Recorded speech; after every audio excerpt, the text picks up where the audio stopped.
Dja, peace and blessings, and do for joining. So this is our part 18 on Wednesday, March 4th, 2026 of our series KMTTV Television Pop-Up Review Series, Frustration on the Spiritual Path. And we are not going to do much of a review. So we are, because I've been doing these reviews, and the reviews can take up the whole time frame here. So if you missed the last one, it's set up for this one. And so I encourage you to look at them. It's available on KMTTV.com. And so we'll just go ahead and we will begin. Call and response, open in prayer of awareness of the underlying non-duality that we term Hetep. Awareness of the underlying non-duality. This prayer to Ampu, even as there is a sensory perception of semen duality. Hetep di nesunetera, Ampu webwat nebta jaser, pergeru kaka aped, sineterari makeru. Hetep di nesunetera, Ampu webwat nebta jaser, pergeru kaka aped, sineterari makeru. Hetep di nesunetera, Ampu webwat nebta jaser, pergeru kaka aped, sineterari makeru. Hetep di nesunetera, Ampu webwat nebta jaser, pergeru kaka aped, sineterari makeru. Offerings are given to the Supreme Divinity and to Ampu and Webwat, Lord of the Sacred Land. The spoken offering of 1,000 beef symbolizing maleness and 1,000 geese symbolizing femaleness that causes the divine to make one true of speech. Hetep. I will have limited, my chat is way over here to see the chat. So as usual, please interact, please discuss. Remember, this is supposed to be interactive and discussion, and so feel free to interrupt. And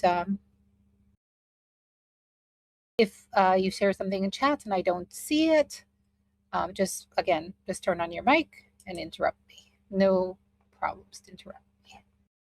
So I'm not going to go through all of this. I did want to go back last week.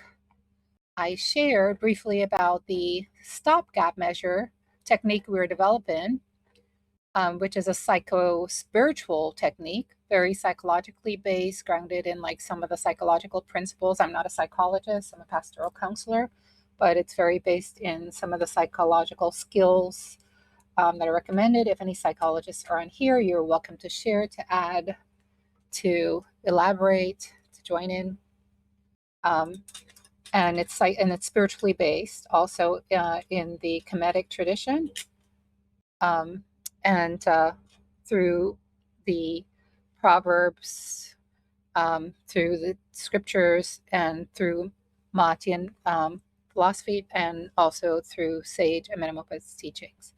So we're going to go more in depth to this technique, but I went over it briefly the other day, and the gist of it. And so I decided to actually make it to change it a little bit, adapt it a little bit. I'm not going to go through all of it, but just to share.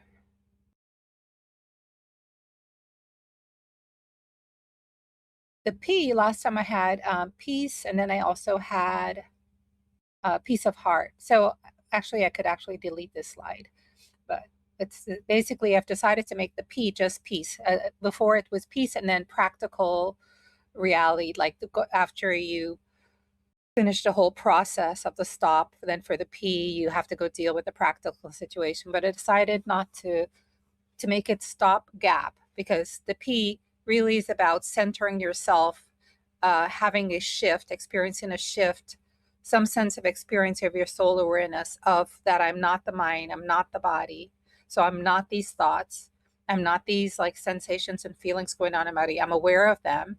I can experience them. I'm aware of the thoughts in my mind. I can see them all coming, and trying to align with the soul essence as the sense of the I am.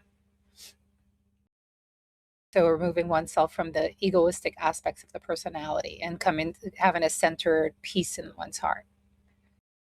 So the gap then goes to like, okay, so after because first we really need to heal ourselves, if you want to put it that way, from the perspective of healing ourselves from our own egoistic,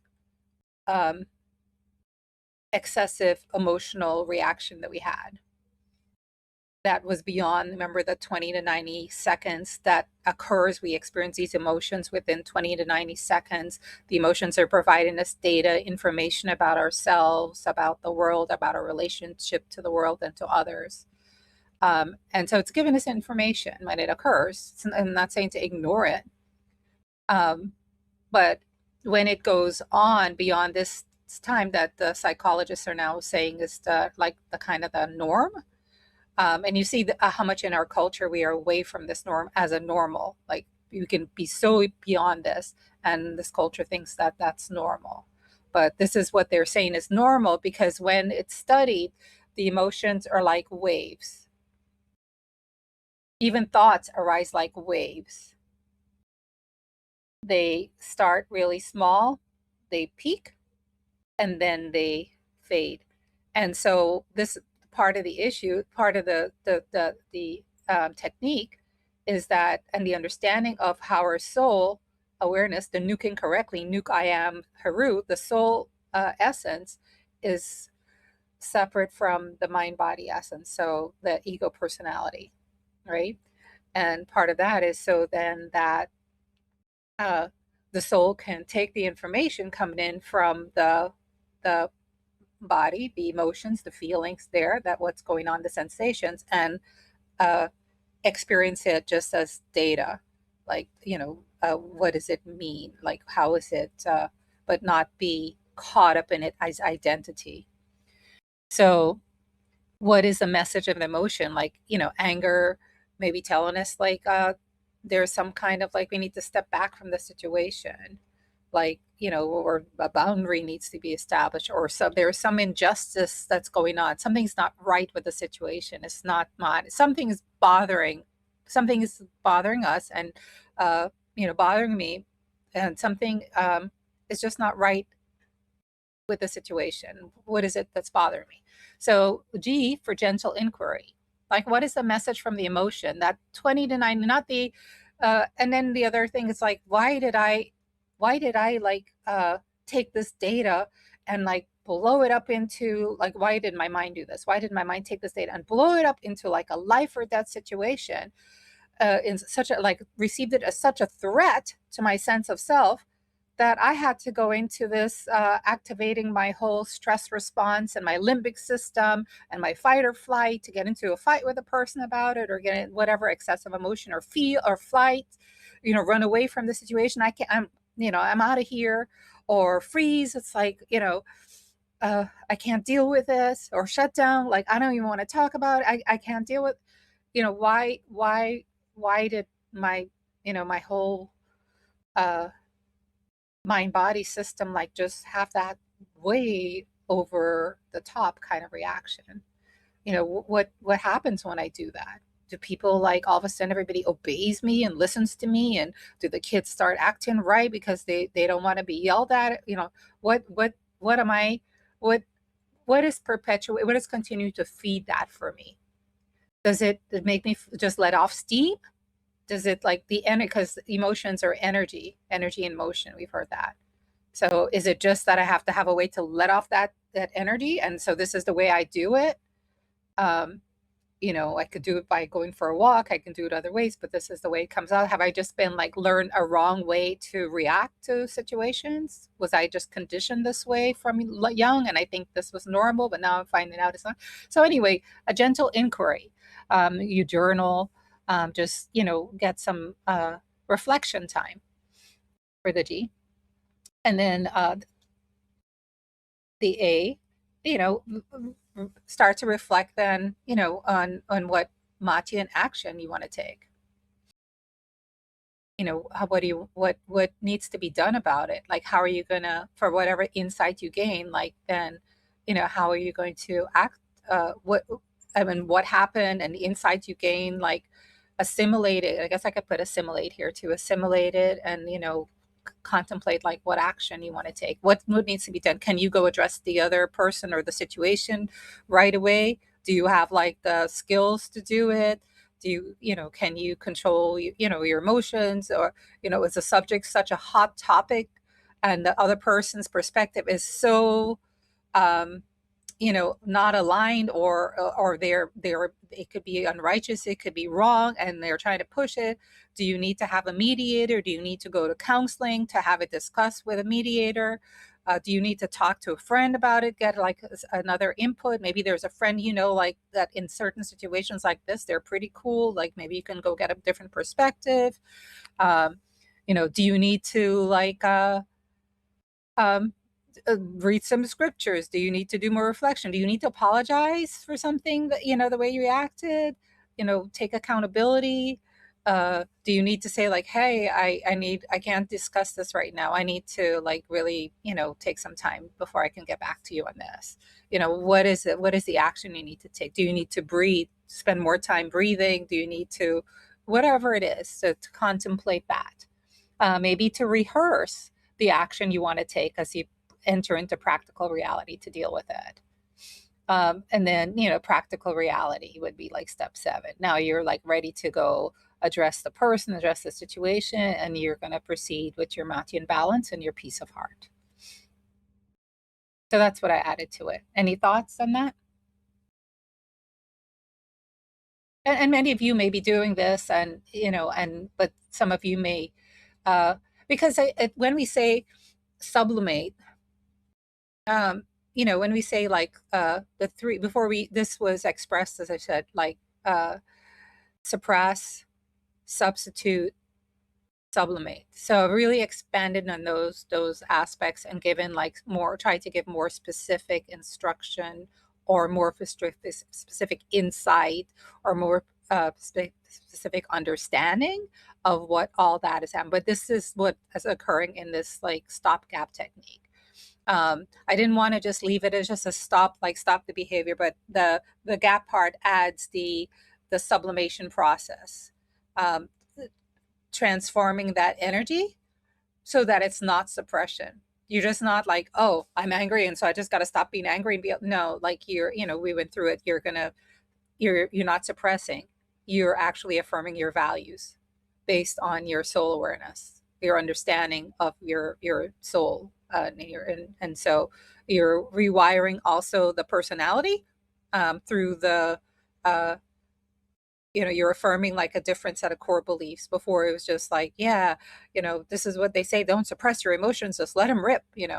And now you're understanding like that's not healthy for my physical body to have this excessive emotional response. It's not even, it doesn't even make sense. It's like almost like a little bit of an insanity, like it's like over the top, too much for this situation. Why do I need to have my whole body go into a physiological stress meltdown for something that is not a life or death? Why do I need to activate my life or death um, like stress response system in my physical body?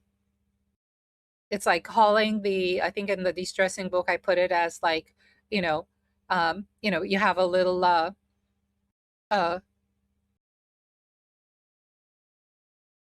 you walk into a room and you see a candle, like somebody's lighting a candle, and and an incense, and you just smell smoke and you smell the candle, so you call the fire department to come. Oh my God, I smell smoke. And they come in, it's like incense burning, like a waste of their energy waste of all the money that it took, the gas, all the, and there could be something else going on somewhere else. And so in a way we're doing that with ourselves. We're wasting our hormones, we're wasting our chemicals, we are putting our body into a stress mode unnecessarily. So it's just not even like sensible. So this is a part of the sublimation, is kind of working through being aware, getting aware of like how your mind works and how the sensations in your body works and all of that. Because like feelings, and again, if there are any psychologists under here, my research and my studies and my experience is like what is being said is like the sensations in the body, how the body reacts. It has like sensations, and those sensations feel uncomfortable. They're bringing us data, they're bringing us information through this emotion. When our mind cognizes of these sensations, our mind has like its own language, like through the emotions, and the mind like through the whole neuroendocrine system. It's called it's like your nervous system, your endocrine system, endocrinology, immunology. It's like they're all together. They're all like working together.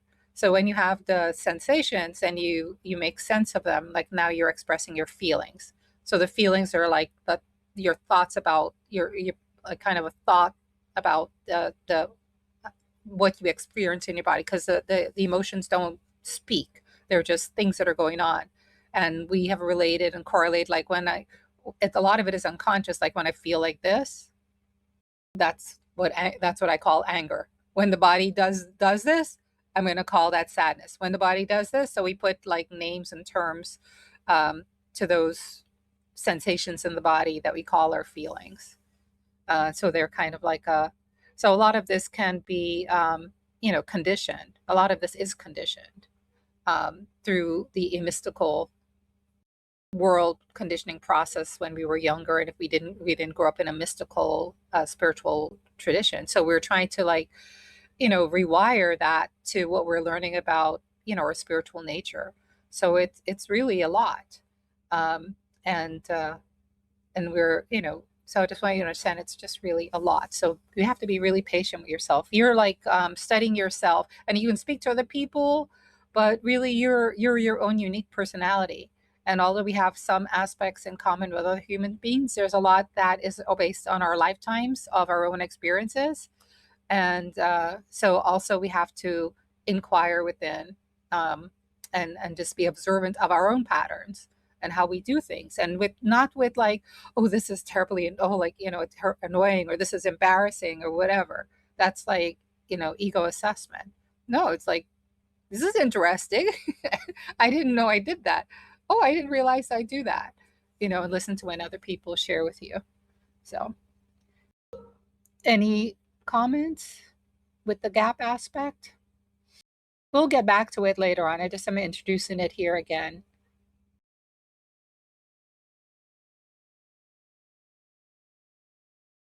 No comments? Do you like it, not like it?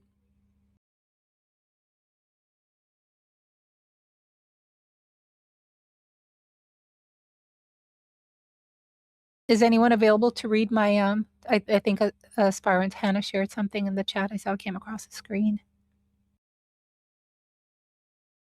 Or Aspirant Hannah, are you able to read it?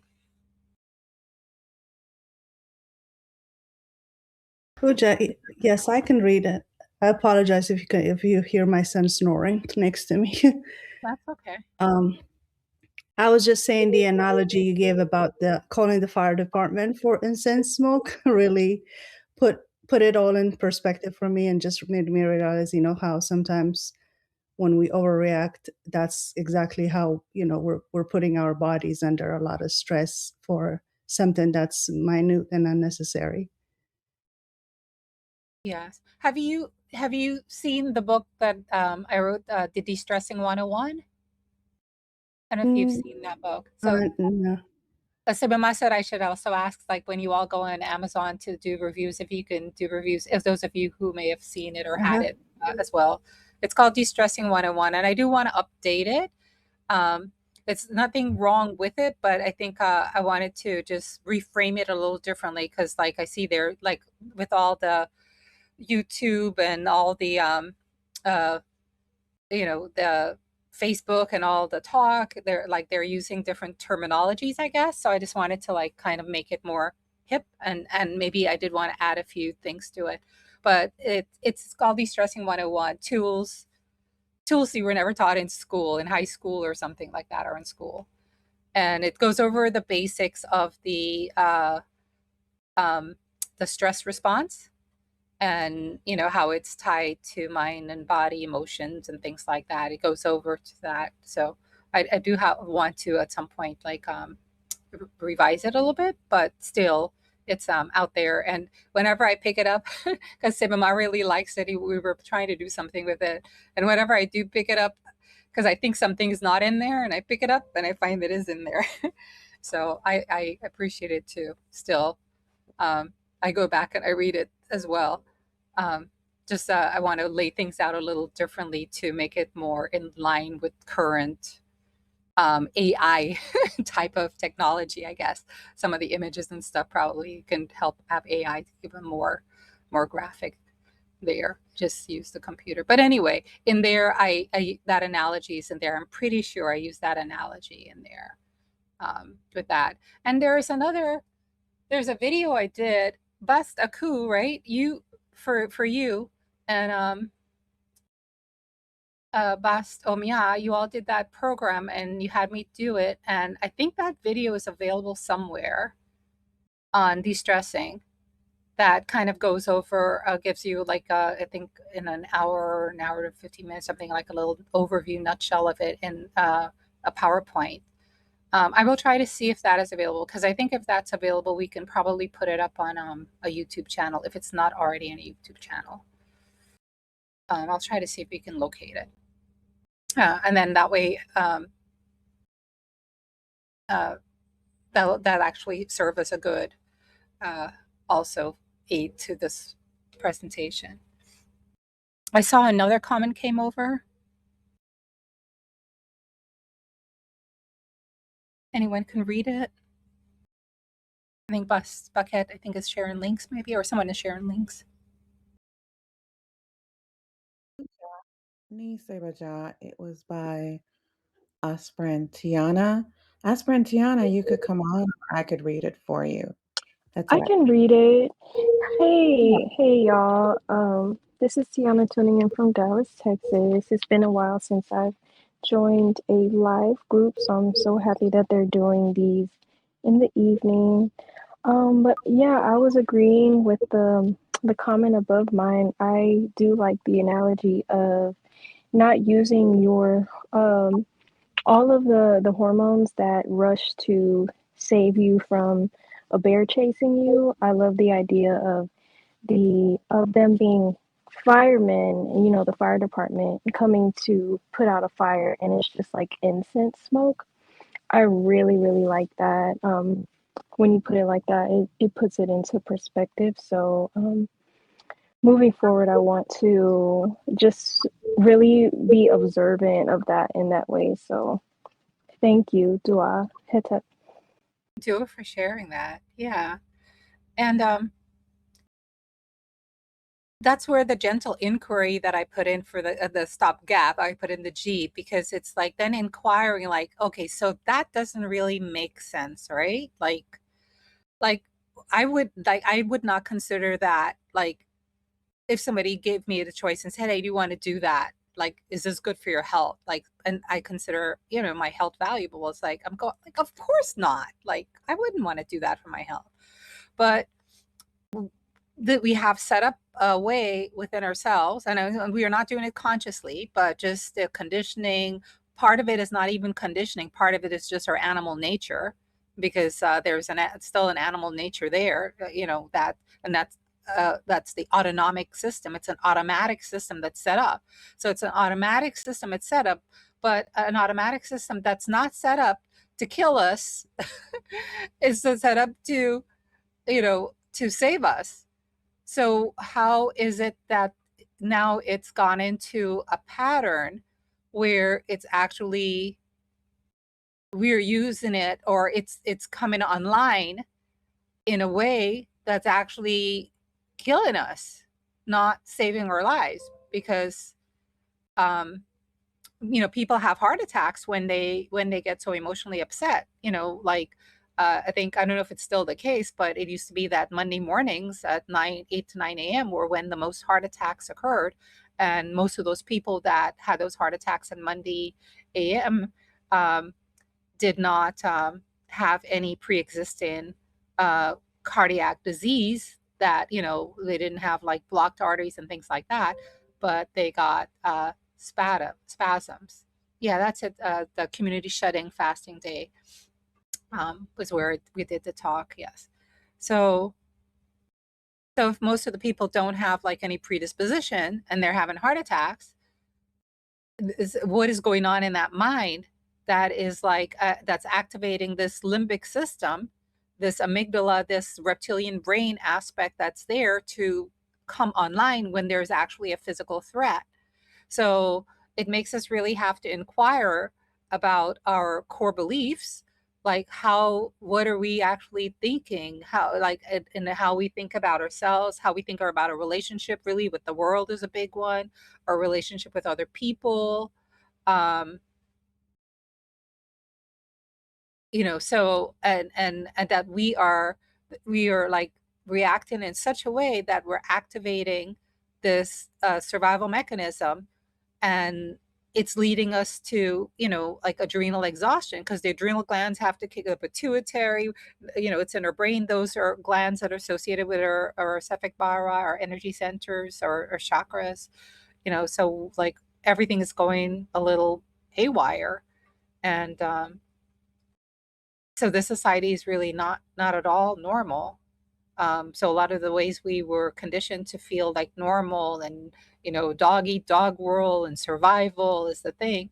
It's we're actually um, reversing that.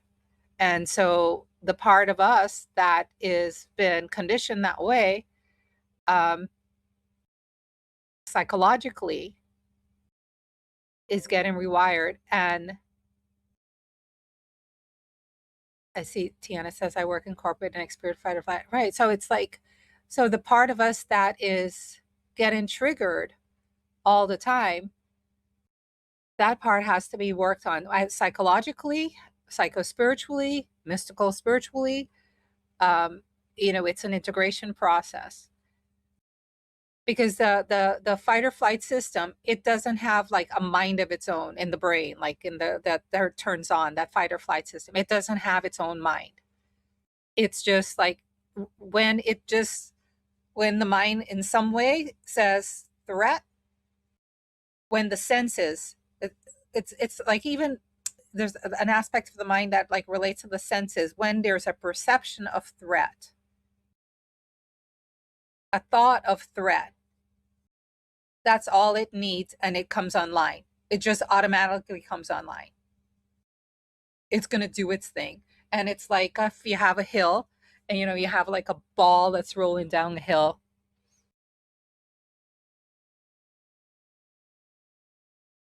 I don't have a ball, but I have a light bulb. The light bulb is rolling down the hill. Do I have a book? Make a hill.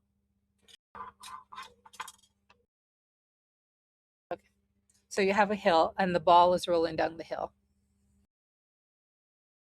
Boom, boom, boom, boom, boom.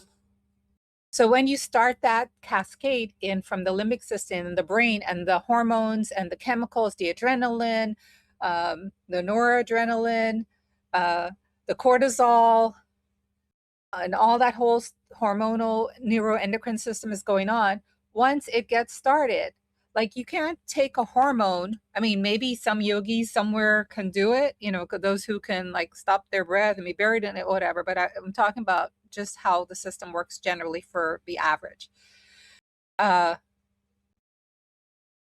You can't just tell a hormone or cortisol in your blood once it's there. Like, so I'm thinking like, okay, this is not a threat. This is not a threat. This is like, okay, and you calm yourself down. You do the breathing, the mind is calmed down. But that hormone, that cortisol in your system is still going to, it's going to go and it's going to bind to its receptor. It's not like it's going to all of a sudden full around and said, oh, okay, I see. Like, we're not doing that anymore. We're not feeling a threat anymore. We are talking ourselves out of the threat. Let me go back to where I came from. It doesn't do that. So it's like once you start that, I think in the book, the de-stressing book, once you start making that stew of chemicals and hormones that were, from the fight or flight, the body has to sit in that stew. And it's like, it's like, you stew in your stew. And so I was speaking to Seba Dja today because like, they're saying also now that, and this happens to a lot of us. It's like, we talk about it and go like, but I let that go. But I work through it. But I let it go and I calm my mind down. So the mind is calm. So we think the body is still okay. The body's calm. Like, there's nothing going on in the body. I'd already dealt with that mentally, emotionally. But the body may not be, because once the body goes into tight fight or flight, that means your muscles all got tight, your chest got tight. And the chemicals are still going to be working for a while. So it's not necessarily you turn it off here and it stops in the body right away. You may actually have to use some, I guess they're talking a lot about somatic techniques, the yoga, you may have to use some somatic techniques too, which means body techniques. You can use breathing, but sometimes breathing doesn't match the intensity of the upheaval that's taking place and going on in the body. So sometimes you might need to do something physical, like in animals, like Shem's Bell said, tapping, breathing. I guess they're doing this thing like shake it off, like actually, they're going to shake it off. I know animals do that as a veterinarian. Every time I take an animal, like I'd say 100% of the time, off of the table, well, dogs especially, cats do it differently, but dogs especially will do it. Every dog I take off a veterinary table and I put it on the floor, they will do a shake off. Like, even when you touch them or hug them, sometimes things that to them, like, they don't really like, but they tolerate from crazy humans. Like, when you're finished, they'll shake it off. And so I guess they have humans doing something. I used to jokingly do that. Like, when I put them on the floor and they'd shake off, I go, okay. Because I would realize actually that my body was tense from holding them. They're tense. It's a tense procedure. It's a tense experience. They're stressed. I'm trying to give them the shot and them not bite me. I want them to be happy. It's like it's a tension for me too. So I would put them down. Okay, that's done. We can relax and we can relax. So yeah, I could see like the shake off, dance, body movements and stuff like that. Like, I have a niece who's doing dancing and it's like, I'm going like, yeah, girl, you go. I haven't told her that way, but I'm like happy that she's like dancing, because I think for young people, hopefully that will help her not get her dis-ease to seed in her body. It's like I'm experimenting watching her because it's very stressful for young people, for all they are dealing with and all they have to deal with.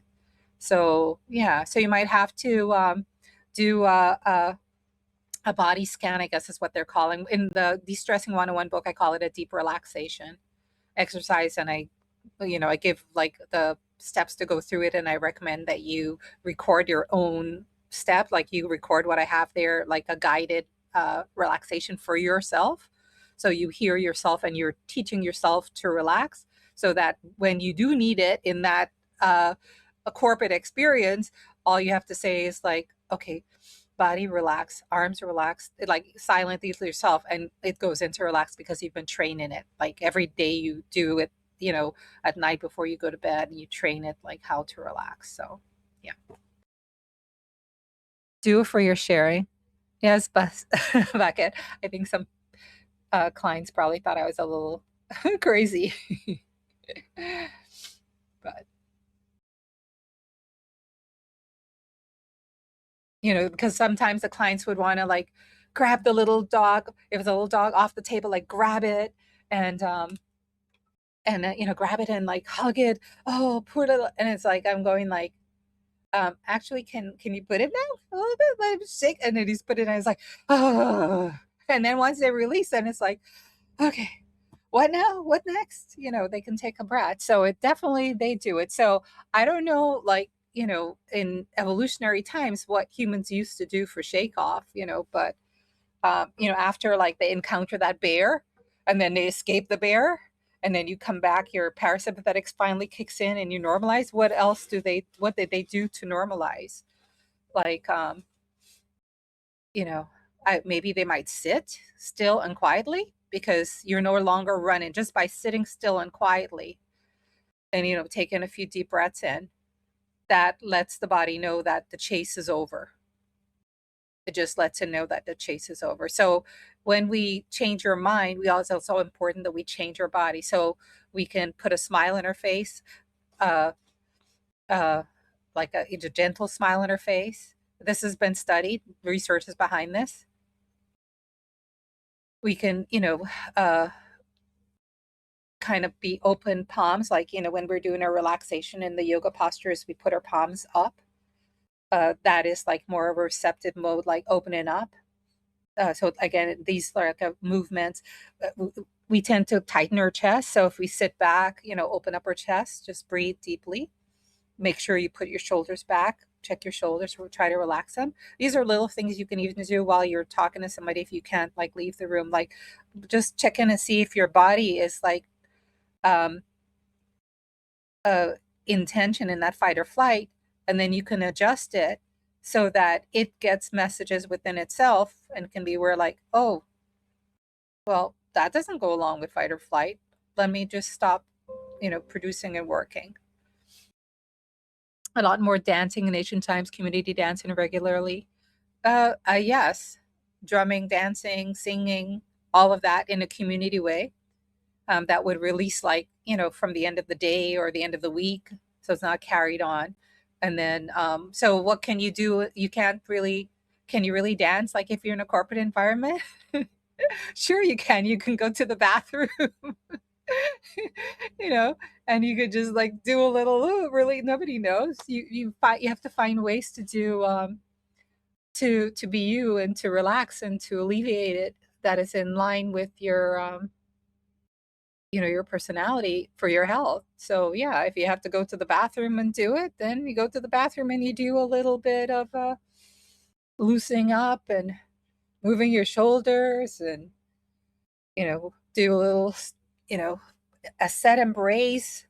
That's something you can do also, the set posture embrace. They call it self hugs these days. Like it goes with that, like self hugging, and it increases oxytocin in your system, and the oxytocin counters the stress response.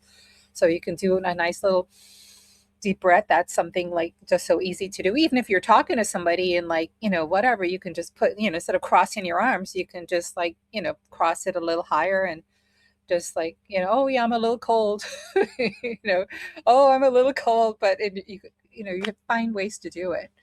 It's your body, it's your mind, it's your life. And if you have to say, hey, I need to go to the bathroom, right? I need to go to, whatever is the appropriate way. I need to go get a drink of water. Excuse me, mom, my throat is dry. Whatever it is, to take your little few moments to just get yourself seated back in yourself, rebalance.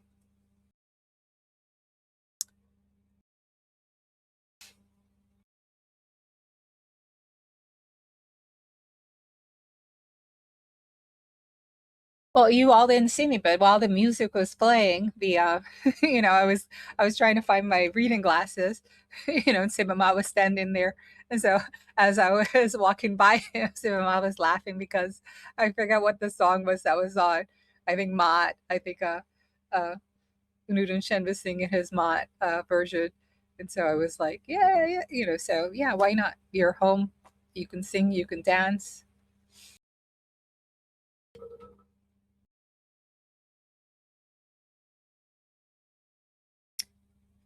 Yeah, Seba and I have been talking that we seem to be like missing having conferences, and then we would do our we have devotional sessions where we would quote unquote jam, have a spiritual jam, or singing and or dancing and or movement or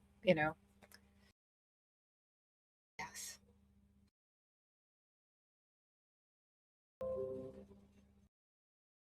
And yes, we'll have comedic theater, and so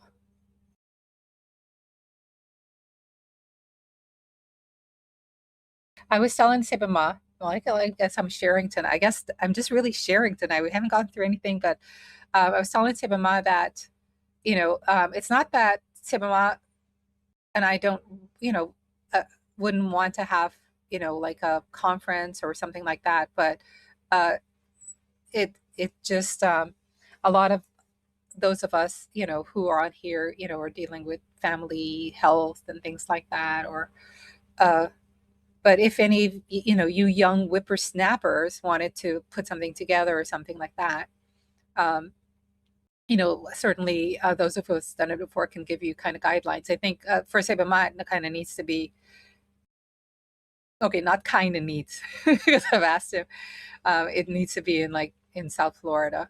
We found a hotel. I've shared this with the Sarmat, and she was looking into it. But we found a hotel, and right across from the hotel, not right across, a few blocks away from the hotel. You'd probably have to drive there because the neighborhood is maybe not the greatest. But the hotel is like a big chain hotel, and they have a restaurant that is called Plantisserie that is like vegan. It is cooked food.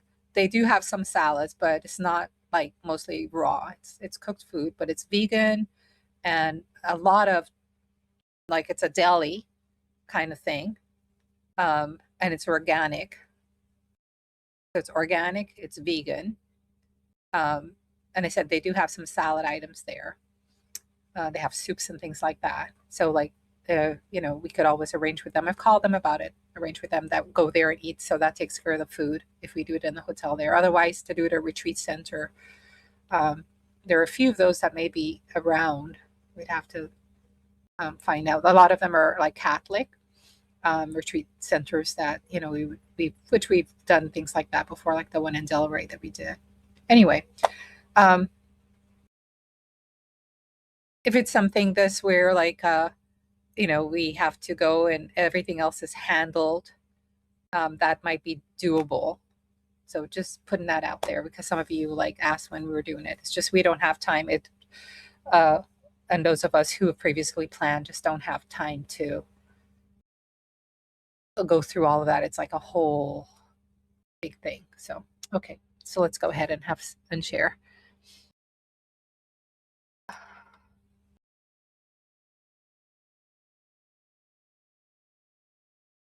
Okay, so I've already done that last time, so I'm not going to go into that. So for today, we're restarting.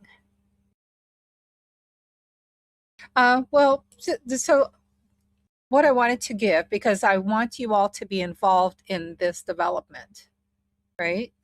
So one of the O's, if you recall, I guess I am going to go back. The O was opposite. Opposite value virtue. And this is based on our Kabbalion tradition, which talks about, vibrating on the opposite. I know I have that proverb coming up, but if Bastaku or someone has it, or Bastaka, you can put it in, vibrating on the opposite. So that's where that's coming from. And it's in other spiritual tradition, mystical spiritual traditions also. It's the key aspect of spiritual evolution, picking the opposite. So I want you to already start kind of observing yourselves and thinking of your opposites. Like, what is your go-to? Where are you? And it may be more than one. What is, like, where is it you go beyond the 20 to 90 seconds and maybe there's an overreaction? What would be termed an overreaction? But based on the way that the conditioning is and the reaction and stuff like that, it may be normal for the situation you're in, because like, usually you're not it's in a community, it's in relationship to others. So you may be needing to match what's going on there also. So these are things to be looked at. And we're not talking about anything that involves physical endangerment, right? We're talking about psychological, psychological suffering and pain, which in itself can be in a way that it can push one over, destabilize one. So I mentioned that previously. So this is not what we're talking about. If you need to pull back, don't become destabilized and say, oh, I have to get enlightenment. No, you have to deal with the destabilization. And we're not talking about enduring physical pain and, and suffering, physical suffering. We're talking about psychological suffering that we have because of our misunderstanding of who we are, thinking that we are the ego personality, thinking that we are the mind body composite, that our identity, our sense of self, that's the true essence of who we are. And so when that's there's a lot of psychological suffering, because then we're always in opposition to what the mind is telling us that it needs, because the mind is kind of wired to the limbic system, that if it's conditioned there, if we haven't aligned the mind with the soul awareness of the immortal aspect of ourselves, the transcendental aspect of ourselves, the detached witness aspect of ourselves, and if it's caught up with the mind, then the mind is going to pull towards the limbic system for survival also. So it's going to, the conditioning of the mind is going to be pulling towards that. Everything is survival. Everything is, a threat. Everything is, yeah.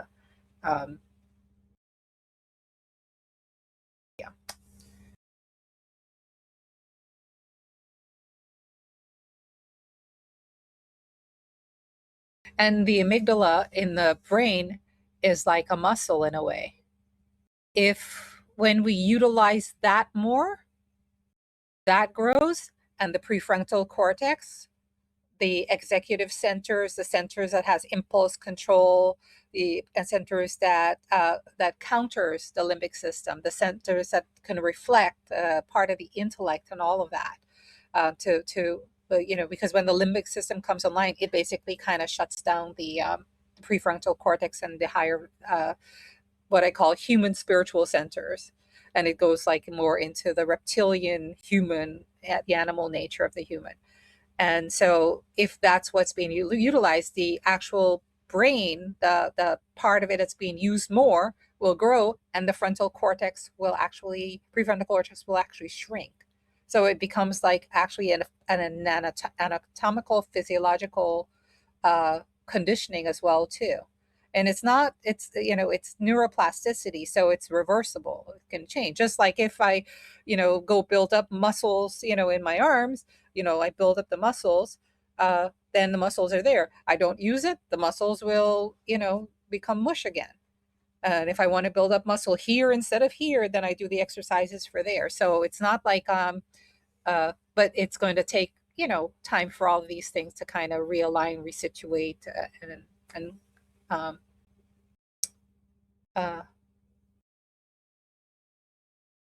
come into alignment with the spiritual aspect. So patience. What I was sharing. So the opposite. Basaku, can you read that for me?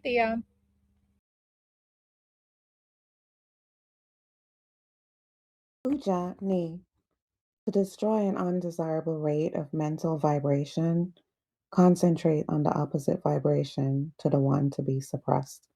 Ancient Egyptian proverb. Atep.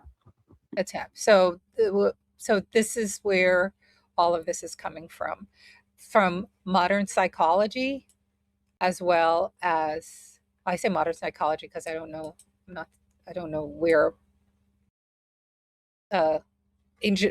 older Western psychology and modern but more attuned to modern psychology, and but this is embedded in the ancient scriptures and the ancient teachings. So I want you to start thinking oppositionally.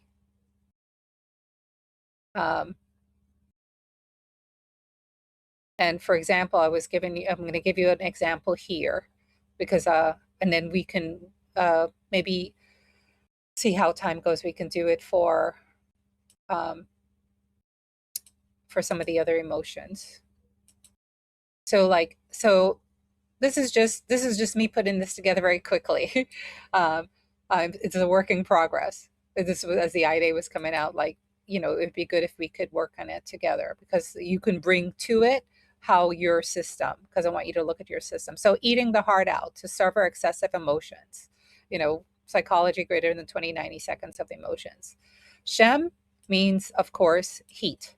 Anger, of course, is very well related to that heat. The opposite of the Shem, heat, is the Gur, right, which is serenity. And I'm using Gur as kind of like the foundational, and I think Seba Dja uses it in his book. Gur is like the foundational soul quality, if we have it to give it a soul quality. And it's associated with all the other wonderful qualities as well. Gur means like serenity, equanimity, serenity. And so it's going to oppose all the excessive emotions. Here, I'm just specifically focusing on anger, because I want us to be able to name it and have like discernment. I said anger, it's insecurity, because anger like triggers fight. Insecurity triggers more of a freeze. Anxiety, which is like thinking about the future and getting like worried about something in the future, triggers more like, like a flight. Ooh, I don't want that. I got to get out of here. I can't, that can't happen. Like, I don't, that, like you're taking something that you're perceiving and you're saying like, it can't be, you're trying to erase it. You're not dealing with it. So yeah. So anyway, opposite of anger, sympathetic stress, autonomic nervous system, automatic physiological fight or fight, freeze, fawn, fidget. So the fact that you become angry at something automatically, it just like happens. It's like, that's how it works. That's how it's set up to work, our bodies. Um, when there's a threat, it doesn't have time for the higher centers of the prefrontal cortex, like, and the intellect to come in, like, it's the bear. Do I need to run away from the bear? Can I talk to the bear? Huh. Like, it's not going to wait for that. It's just like, run or fight, stand up, try to scare, whatever it is. So it's autonomic. So it's a survival response. So that's not what you're trying to really control so much. You're trying to control, like, or figure out, like, why is it I'm turning on, like, why am I calling the fire engine? Why am I calling the fire station? That's one way. Like, why am I mistaking this for a fire? Like, another example that's using like the Eastern yogic, it's like a snake in a rope. You come into a room, the room is a little dark, you see something on the floor, and automatically you jump to the response, oh my God, it's a snake.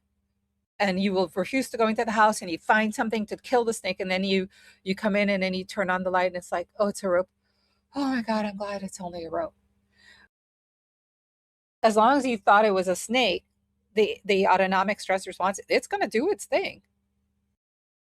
So the fact that you got all hyped up and you're ready to kill it, yeah, that's what's going to happen when you turn on that hose. That water is going to come out. The water of the survival system is going to come out. And the heart rate is going to speed up. The blood pressure is going to go up. The muscles are going to become tense. You're going to feel heat. And so that's like trying to work to turn that off really is like working with the mind to say, hey, there's no fire. Hey, this situation of anger, okay, there's data information, there's something that I don't like, but it didn't require me to like really, it's almost like I want to use that analogy. I mean, not use that analogy, but it's like, well, what other analogies like it is? The fire was one house, but it's like we are.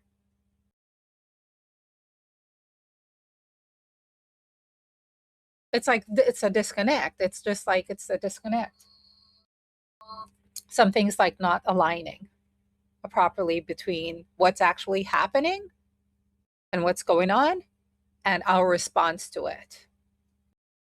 And we have to realize that this world, this current society, is very, very good at conditioning us to be in survival mode compared to, say, an ancient society like Kemet, where when you look around, all you're seeing is gods and goddesses, images everywhere, and in remembrance of the divine. So this is where I don't have my, my rings on today, but this is where even just like, you don't have your temples around everywhere you look to see the gods and goddesses, but you may have to like, make them up. When I work, I used to have a little symbol that I used to keep, like, I didn't have a desk per se. It was like I worked when the boss on his days off, I filled in. So I would, carry it with me and I would unpack the things that I need there, my little, whatever I needed on my desk. If it couldn't be very, uh, obvious, then I would have non-obvious things that were significant to me, and things like that. So whatever it is you have to do, because the issue is not the body doing this stuff. The issue is like how we're relating to our jobs, or how we're relating to our life, or how we're relating. Like, and this, when we're coming into spirituality, is it really the corporate job people that are paying you and giving you a place to live? Is your support because of them, or do you have support because of who you are in spirit? Like, truly, if you lose that job, are you going to be destitute on the street, homeless? Like, I know, like, I have my brothers, I have my family, I probably have a few friends. Like, is that really going to happen? And if that does happen, I lose a job and I can't pay my bills and this and that. Like, is it really going to be the end of me? Even my physical ego, personality, mind, body, is that going to be the end of me? And even if it is the end of this physical body, personality, is me spirit? Like, am I going to evaporate a spirit, or is my spiritual nature ever present, immortal, eternal? So these are like what the teachings are really kind of pushing us to kind of, really kind of contemplate and think about. It's like, the who I am and the what I am relating to my body, personality. And yeah, it means that even if like I get a disease and my physical body might die, do I want to have a meltdown? Do I want to have psychological stress on top of whatever I'm dealing with? Because, like, can I really die? And that's what the fight or flight response, and say, like, I'm going to do everything I can to save you. That's what it does physiologically. What is the mind doing? Is the mind going like, oh, I'm going to die, I'm going to die? Or is the mind going like, yeah, I've done the best that I can. I've done all I can for the physical body, to try to keep it healthy, to preserve it, and but sometimes it does have to die. If it dies, do I die, spirit, right? So this is why coming into soul awareness is important, because then the physical body goes through its issues, but I don't go through the issues. I'm still going to treat it exactly the same, take care of it, do my best, whatever I have to try to heal it, all of that. But it's that this separateness that's there, um, that threat of, you know, what they can do to me. Can anybody, if we say in the one of the yoga things, it's like no one can do anything to you unless your RU allows it. And if your RU allows it, your RU is not allowing it to punish you, like like you have bad karma. You have, like, you hear that in common thing, like, oh, that's your bad karma. There's no such thing as bad karma. There's just situations that came upon you that you reacted to with an excessive emotion, and it became RU. It's lodged in the unconscious. It's going to keep exposing you to those situations again. Why? Because at some point you have to learn that to react with those situations in a different way, not in a life or death way, not activating your whole nervous system, your whole immune system, your whole mental system, your whole mental system. So it has to change. So when it comes out, these situations keep coming at you. They're coming at you to give you an opportunity to do it differently each time, to apply the teachings and bring it down a little bit, bring it down to, that's what we call integration. That's what we call integration. To bring it down a little bit, bring it down a little bit each time, like reflect who I am, go through the whole uh, uh, sublimation process of taking that energy of like the fear, attachment, the psychological fear of demise, when even we're not even talking about demise, but we realize that we could die at any time, right? Realize we don't know, like that happens all the time. We know somebody's here today and they're gone tomorrow. We assume that we're going to be living tomorrow, but really we kind of don't know. There's that banana peel. you know I always joke, like if I'm going into, like, even like when we were going to Egypt or something sometimes, because like sometimes we're worried about danger and this and that, things that happen there and stuff like that. But I always jokingly say, like, um, if the universe or God, wanted to like end my life, like I don't have to fear like going in the plane. I mean, like, sure, the plane could crash, but like if I'm thinking like, oh, my life is going to be ended, like all the divine has to do, or God or whomever or whatever is responsible, that is play a few different beats on my heart. That's it. It's like, let's not do love dub, love dub, love dub. Let's see, let's try a different tune, and that would be it. So like, what are we like to be afraid of death and somebody's going to kill us and this and that?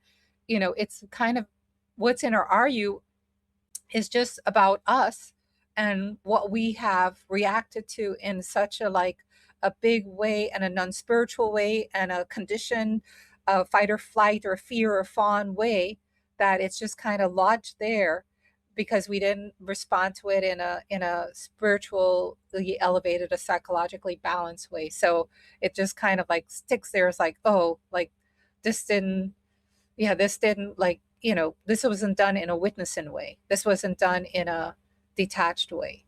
Like if we're driving and there's a big bump in the road, like a pothole, and we go through the pothole, we go like, ah, but by the time we get to the corner, we've released that pothole. Like they can say, remember, oh, I'm going to go around the pothole, but we're not like cursing the pothole, or we're not like, why is there that pothole? I can't believe there was that pothole. Like we let it go. We experienced it, but we let the experience go. It like we more of an observer, witness with. But other things we don't do that way. Other things like we really, you know, just keep ruminating on and pausing on, and we can't let it go. And that's what sticks in our are you. So what we need not be afraid of our are you from a perspective like, bad karma is going to come and get us and it can kill us, like in that way. If nothing can happen to us that our are you does not, or karma does not allow, then what does that mean? Like that's a good reflection. What does that mean for how we should live our lives? Like, in other words, somebody coming with a gun, and this is an example, and I want to say that, and they Gandhi, like, and I think he got shot or stabbed or something. He was into all of this ahimsa and peacefulness and stuff, and that happened to him. And we want to think like, oh, that person did it. Two things happened at the same time. That person's are you karma was to go kill him for whatever reason. That was, and that he's going to get his consequences. And at the same time, Gandhi's are you karma was to get killed in that way. Maybe so that uh,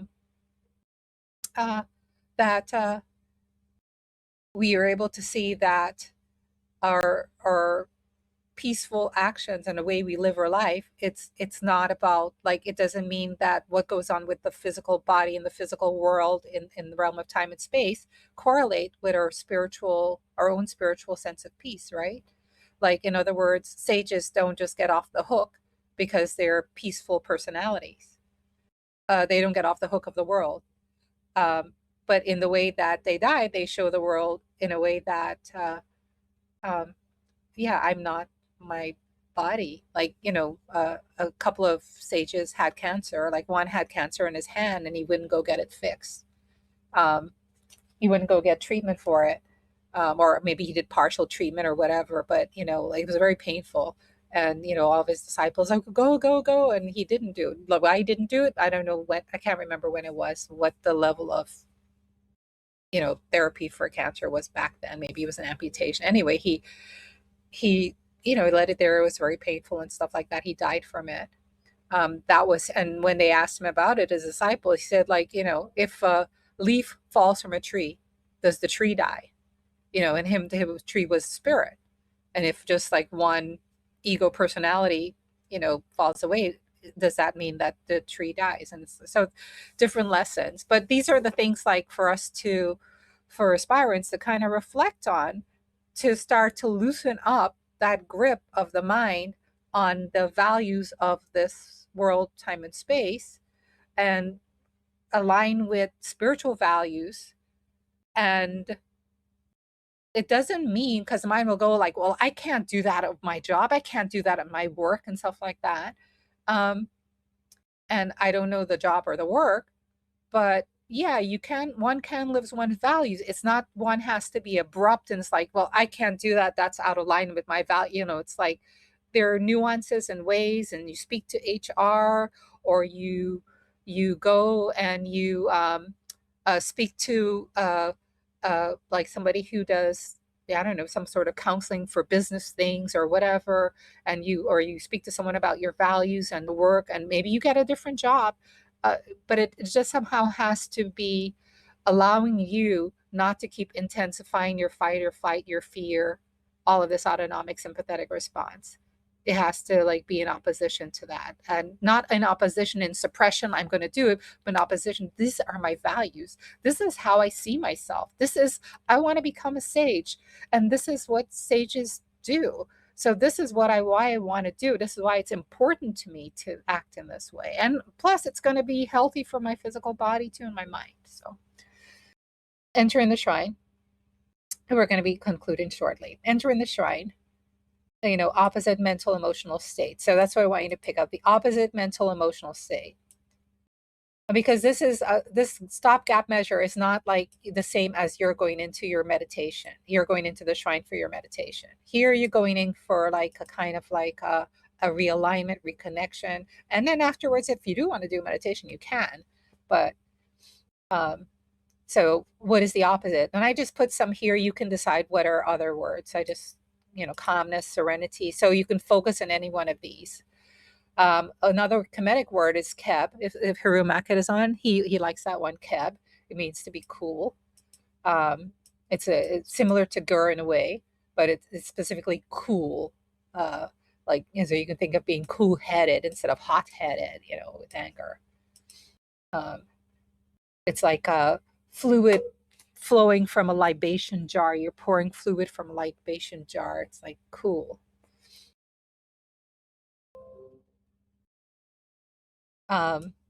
Opposite physical body state. Yeah, so you might have to like focus on relaxing the body, because I said that those chemicals, that cascade of chemicals, like it's like coming on a waterfall. You can't stop a waterfall, tell the waterfall to like, midstream, like stop the water. It's a cascade. So that cascade that's got started, you may have to intervene at the physical body level to let the body actually know, hey, we're no longer doing that.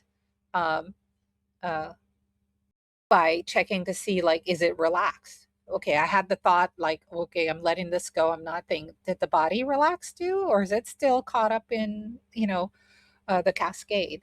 So you might have to do a deep inhale, whole body, including your face. Oh, you're talking about the real relaxation. You can have like a tense face, pursed mouth, like put a gentle smile on. Relax with closed or open mouth, tighten and relax it. Like I do. So I think I've shared with you the deep like relaxation. We used to do this as part at the end of our Jeff Drew sessions. I think others, like when they do it, they don't necessarily do that. But before going into the deep relaxation, like you could do a fast one where you tighten your hands, you tighten your arm, like just inhale and tighten everything, even the face, squeeze in the face together, prune face, tighten everything, and then let it out. You can let it out with an open mouth exhale or a thing. So this is like one of the things, like now they do it more like longer kind of, body scan. But this was the quick, fast way I learned also. You can do it, and should do the longer one as well. But this way, inhale, tighten, tighten, exhale. So if you're even sitting in the boardroom, you can do this just like a stretch, tighten, and then just like relax.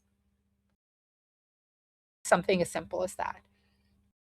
Really checking your jaw, making sure it's like not clenched. Again, nobody would even know if you did that. Relaxing your shoulders, focusing on that, like my shoulders tense. Am I tensed up? I may lean forward. I may like my shoulders forward. Oh, let me just sit back and open, expand my chest and breathe. Again, this is just posture. This is just posture. Nobody would have to know. And if you find you're not tense, you can go in the bathroom again and just do tighten, exhale, or do that a few times. The physiological breath I've shared with you all. You inhale, and then on top of that, you take another little inhale, and then you exhale with a sigh. You probably hear yourself doing sighs when you're stressed. That's another like stimulation of the parasympathetic nervous system that counters the automatic. So you can just do, like, I know, Mas Baked Basaku, I don't know if they knew that, but like the day before you all would, when we were in Kemet, and the day before the group was going to come in, I didn't know this at the time, but since I've learned what the physiological sigh is, and it is a release, because like when Seba and I would be like going around with Adam to the different sites, and I would just be like, trailing behind because they walk faster, and I would just be going, so I used to turn and go like, what's wrong with you? Why are you sighing? And I guess I was just kind of like mountain that, like, I guess I was a little stressed because like the group is going to be here, and my mind was probably racing like what we got to do and what I got to do to praise, and this is going to happen, and da. And I guess my body was just reacting to all of that just to kind of like let it out, relax it, calm it down, calm down the nervous system. So this is one thing that the neuroendocrine psychologists, like, they highly recommend, because it's the very physiological mind, body, and breath. Anytime you work with the breath, you're getting into the spirit also. Inspiritation, expiritation. So it has, and Sibama has talked about that, the shuak, shu, the divinity that relates to air and breath, and how it relates to the deeper metaphysical aspects of us. So, and then where is the shrine? The shrine is right where you are, right? You all created a shrine. And those of you who are still making shrines, let me know and we can show them. The mat, action-oriented, leaving the shrine.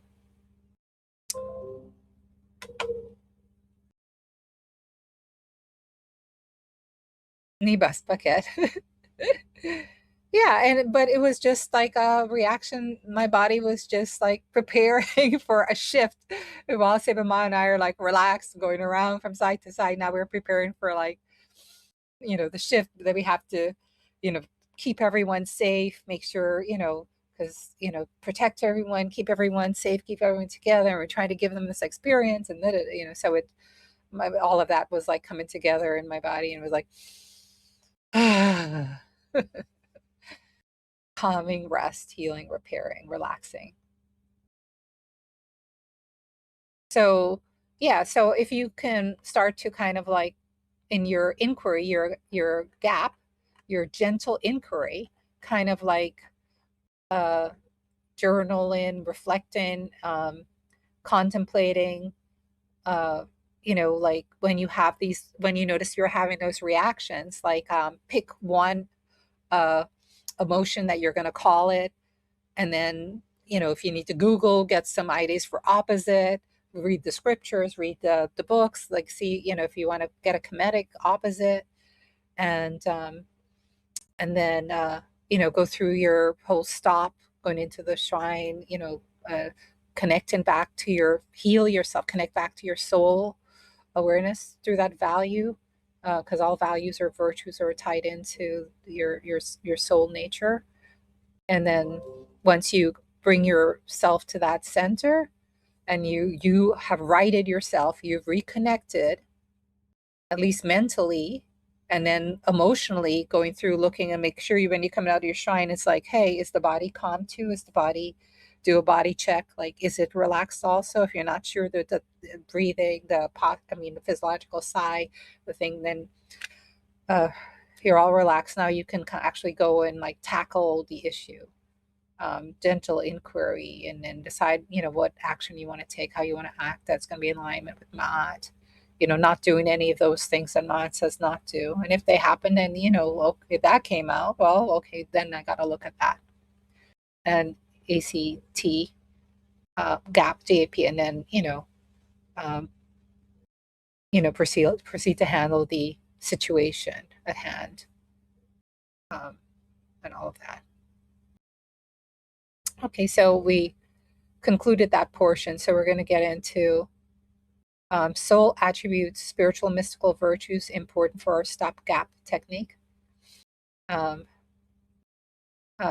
get a sense of the virtues being attributes of our soul, so that when it's more than psychological, it's psycho-spiritual, and it's also in our system, spiritual, metaphysical, mystical, because we're not just doing it to like get through the day.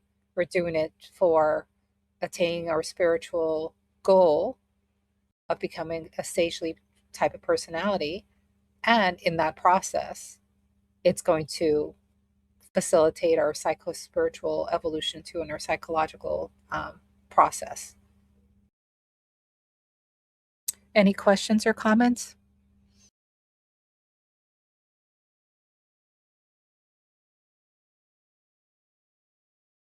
You've seen some of these before, so I'm going to kind of go through them briefly, but I just want to like connect with our theme, or Sar, Ra. This is like another image, another one of Seba Dja's mystic arts, which I encourage you also to do as well. When you're journaling, also, like if you're very imagery oriented, put an image to what it is that the teachings are telling you to do. Like, what does it look like? What would it look like?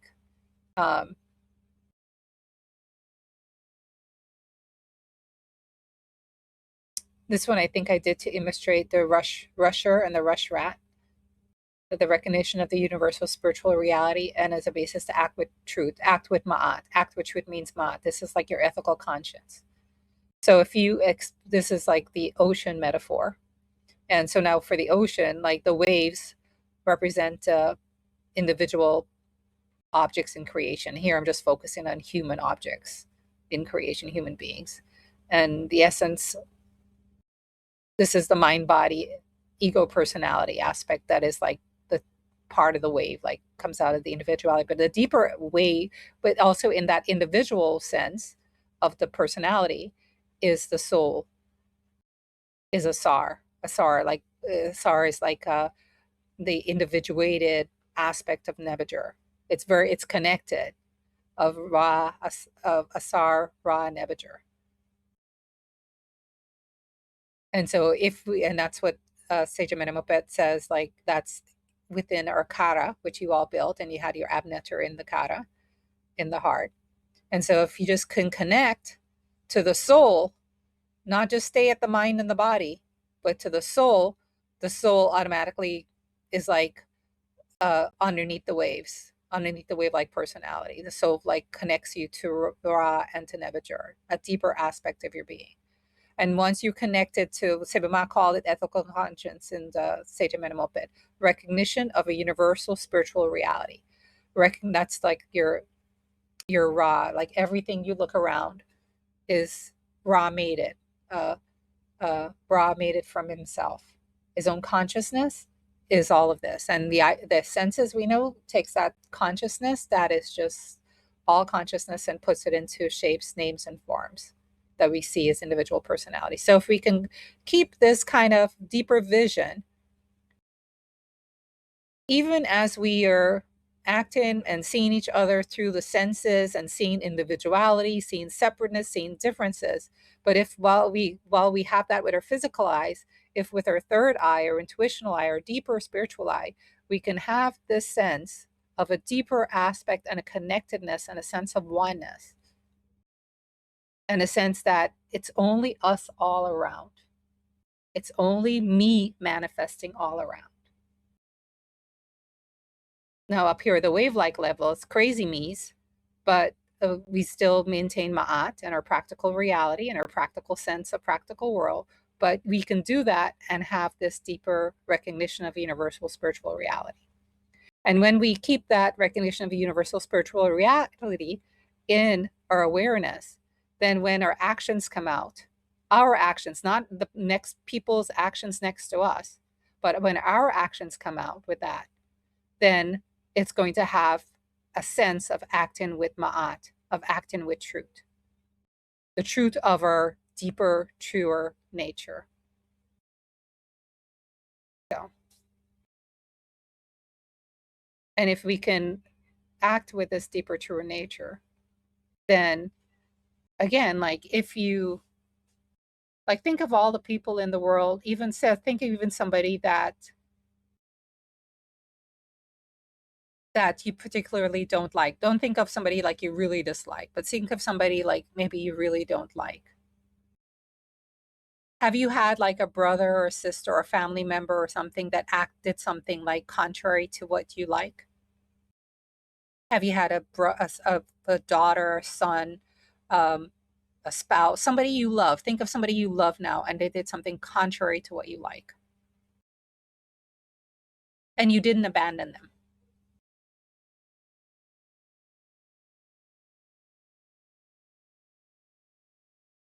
So you have that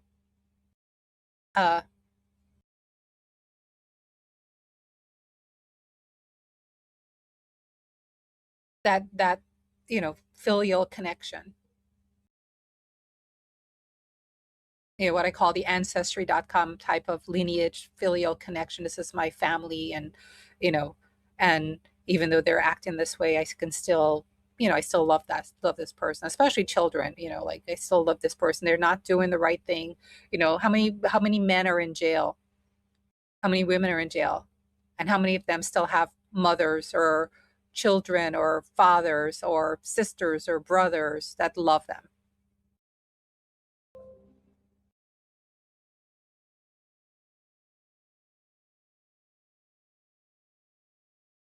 So it's not somebody's bad behavior that necessarily makes you love them or not love them.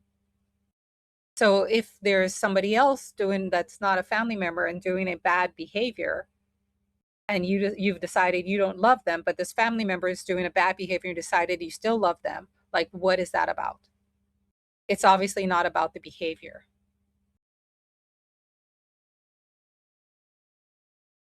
So what is this aspect of universal love that we, and feeling we have to someone, but we don't have to others?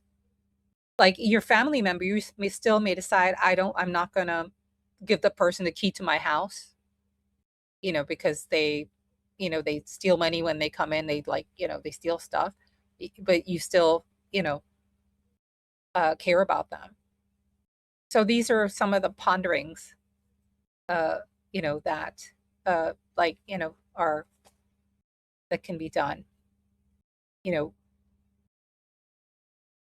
that the mind will set up, like say, but that person is a threat, or that person is that. So these are some of the kind of deeper reflections that can go to try to break down that those barriers, those obstacles, those Sefik bara obstacles, and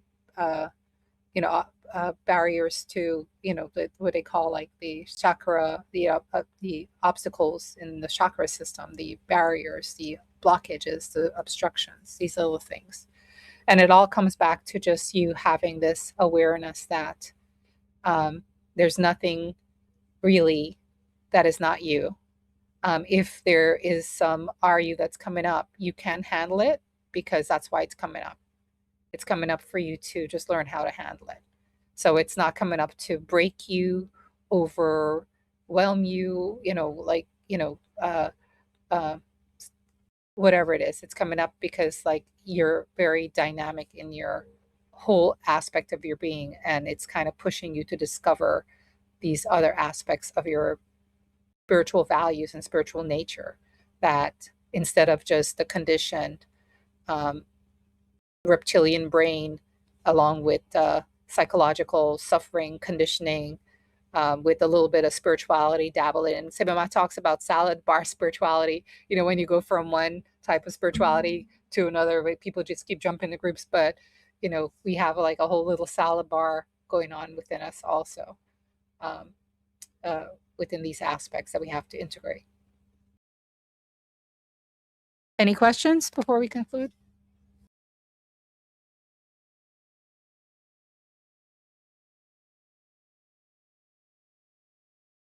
And this is all part of the sublimation process.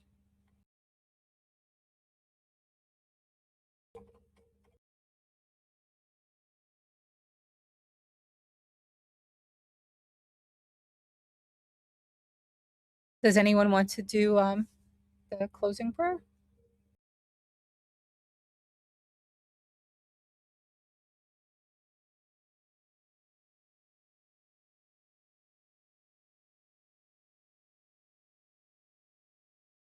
No one has any comments about any questions, any insights before we conclude?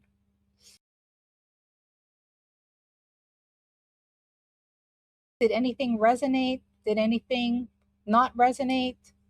Do you have any other things to add to what resonated? Is this something of interest? What I shared about? Am I going too much into psychology? Less psychology, get back to the teachings. Less psycho-spiritual.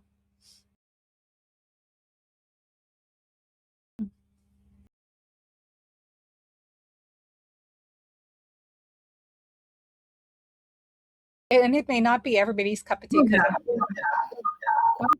Uja? Go ahead.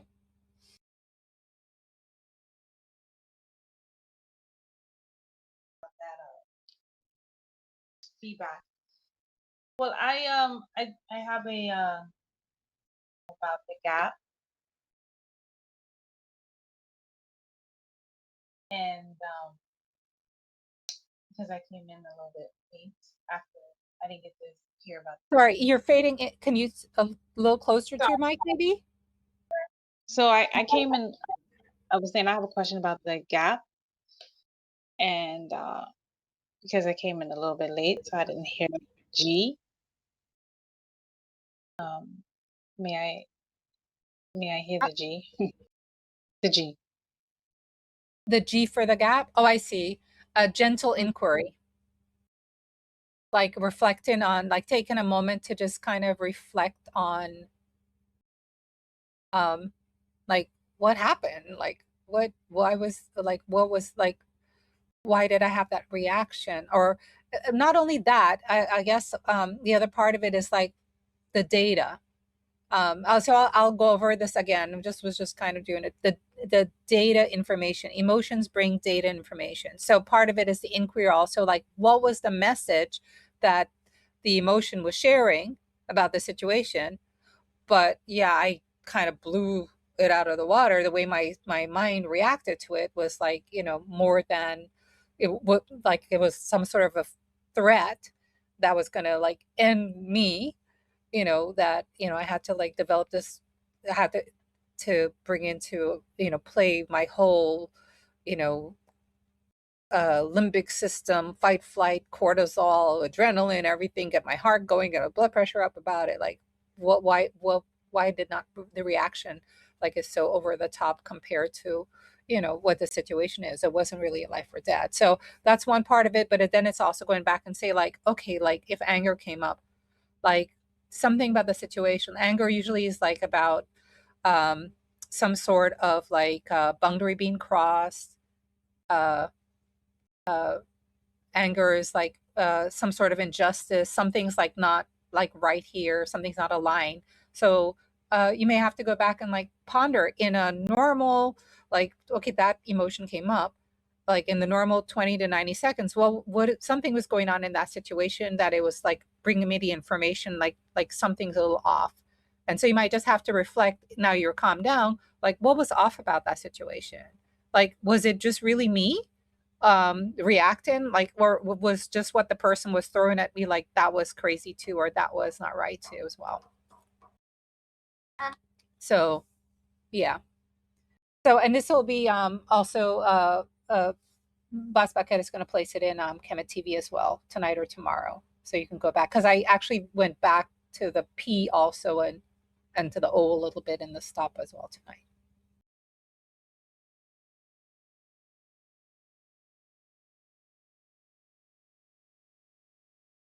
Okay. Is that I think that was Shem's bell. Is that okay?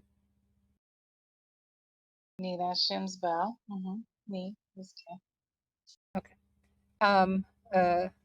Aspirant Hannah's stop was already very helpful in its own, but adding the gap concept really made it feel like a complete duo. That was the insight that came today. It's like, wait, we don't want to.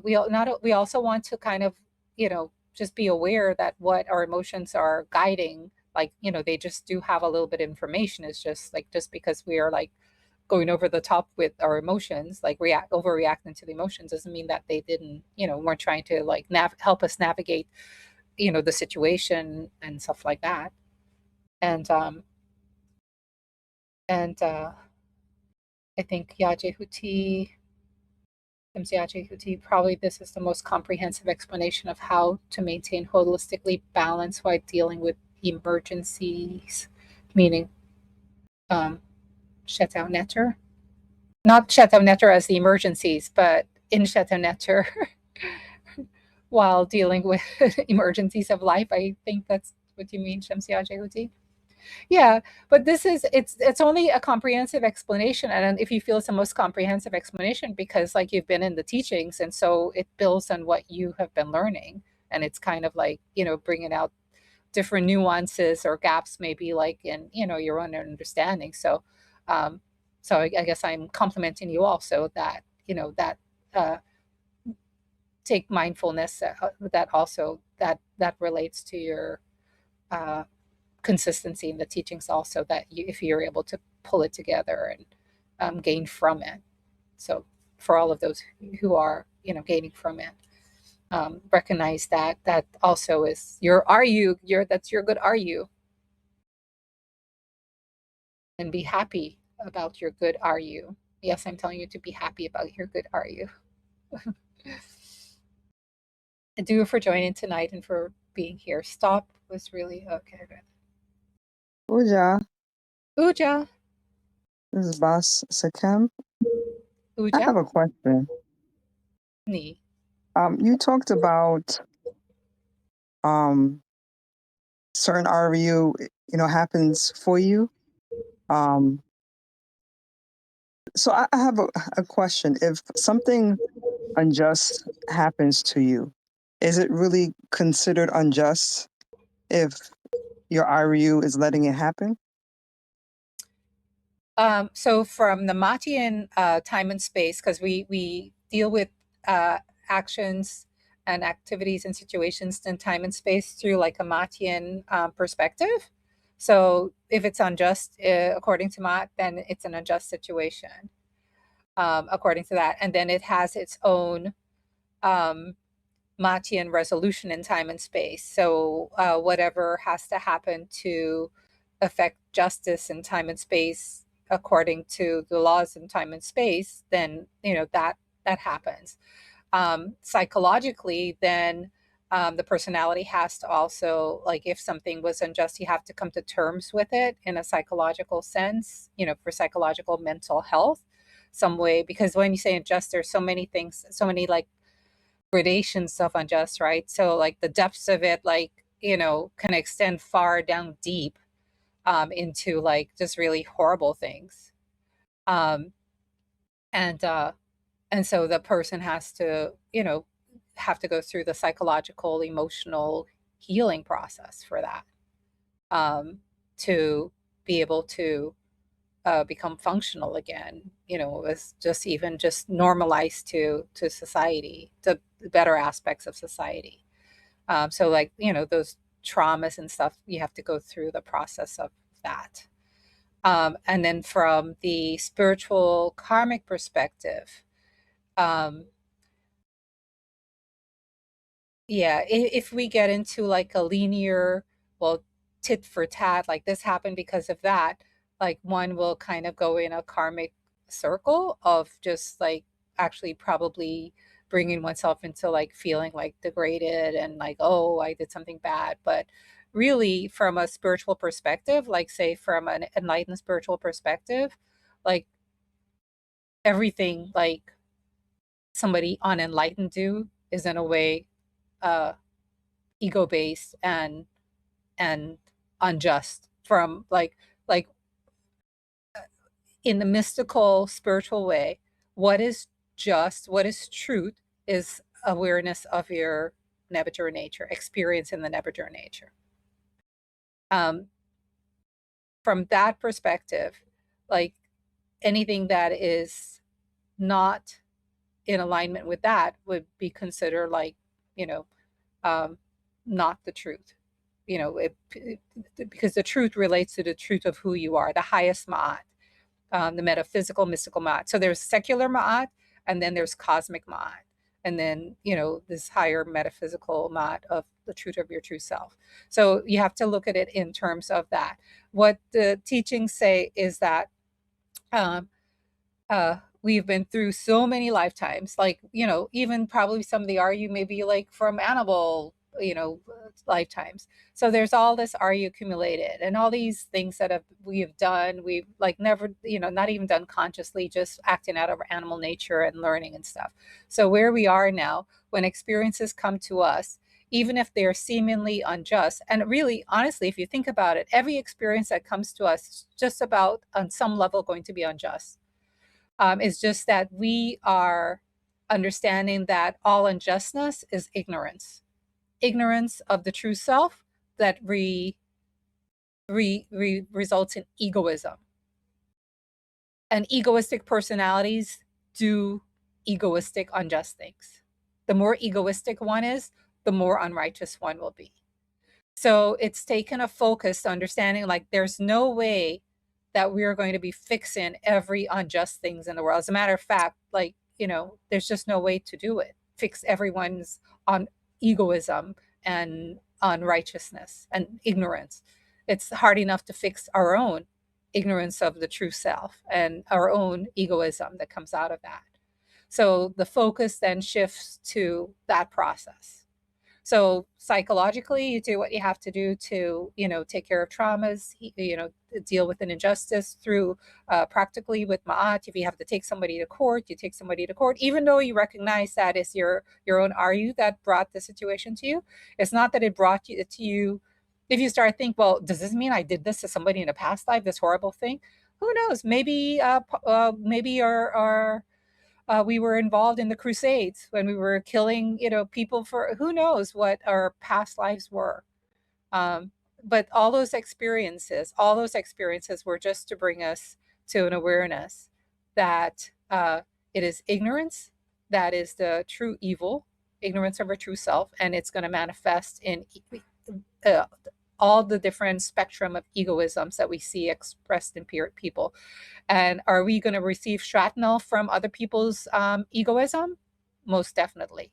If you remember, I talked about the three perils, the perils of being a human being. One is nature, like natural disasters. That's going to happen, whether one is a sage or not. The peril of situations happening to one because of other people, because of others in other people in the world. That's going to happen. And then the perils that come to us through our own personalities, our own mind, or like our body may get sick, our body may get a disease, or you know, we may get certain psychological suffering and stuff like that. So those are the perils that humans happen. So being getting somebody else's injustice, it's like, yeah, it's most definitely going to happen. And from away, even like sages get that. All their aspirants come there and they come bringing all their egoism with them, and they're talking, you know, all sorts of egoistic things in the thing.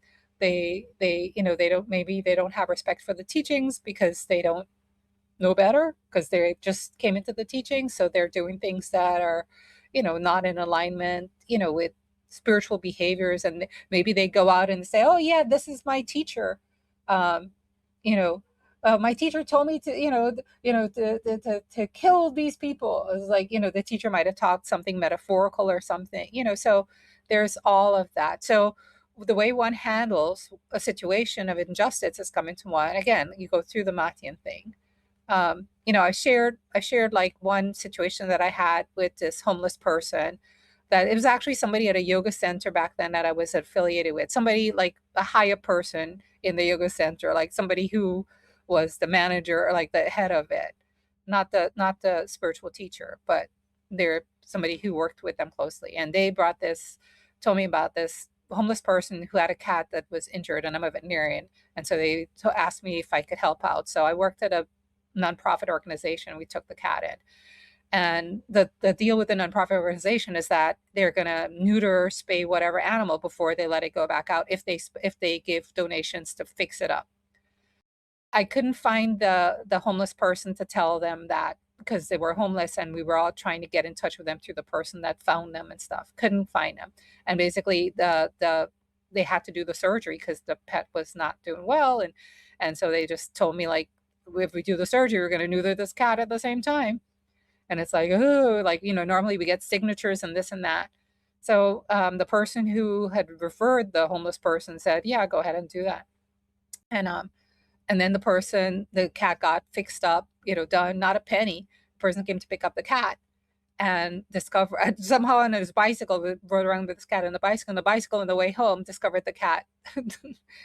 In Spanish, we say cojones, like his testicles, his balls, if were missing, you know. And I make light of it because it's like, you're going out with the cat. He just had his jaw wired. He has his jaws wires sticking out of his jaw. He's got sutures everywhere. And you're going to look down there to notice, like, it's not so easy.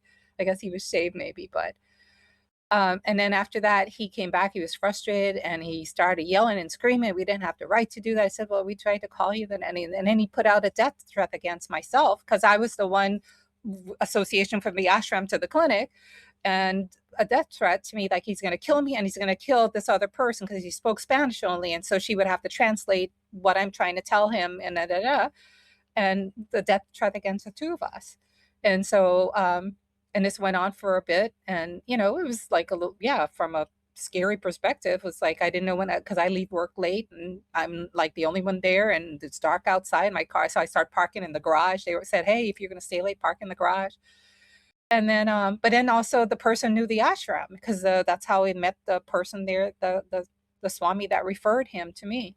So and he said he was going to cut off the head specifically. I'm going to cut corta tu cabeza. Those were the words in the letter, the threat. So we didn't know what to do. And a police officer was a client at the clinic. And one day, like, she was there with her pet and I was dealing with her. And like, then we got to talking about that. And she says, oh, really? Like, where does he hang out? So he hung out on the beach somewhere. So we found out where, and she went, she was talking to him and she goes, oh, I didn't like what he said, so I arrested him. She came back and said, like, yeah, I arrested him because I didn't like what he was spouting. And at least that gave a little bit of reprieve. So then I had to go to court. But justice-wise, I had to do a restraining order against this person, whether it work or not, right? Just like with relationships and stuff like that. And then while he was in jail, I had to go to the courthouse and meet the judge.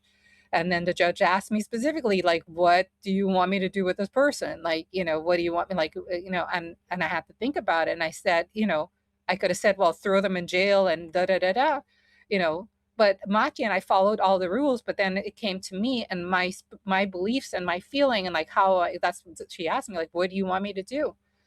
And I basically said, well, I don't want him to corta mi cabeza. I don't want him to, like, you know, I want him to stop the threats, and I want him to stop, you know, not wanting to kill me and cut my head off and my, you know, coworker. That's what I want, you know. But I don't necessarily want him to go to jail and rot in jail or anything like that. But I want him to, yeah, not do that. And that's kind of what happened. I think, and I think he was in there for a while longer, and then they let him out, and then he kind of disappeared and never heard anything from anyone. So maybe the experience scared him enough. So yeah, you have to deal with the practical things. I can't let people go run want into court mi cabeza. I need my head. So um and so did that happen because at some point I cut somebody's head off? I don't know. Maybe I did. I don't even know. Who knows? But that's not my issue. The past RU. But what it's coming up as is an RU of threat, right? A threat to me, a physical threat. And how do I want to apply my spiritual values? And I was young in the teachings at that time, and uh, and it was more idealistic in the teachings at that time.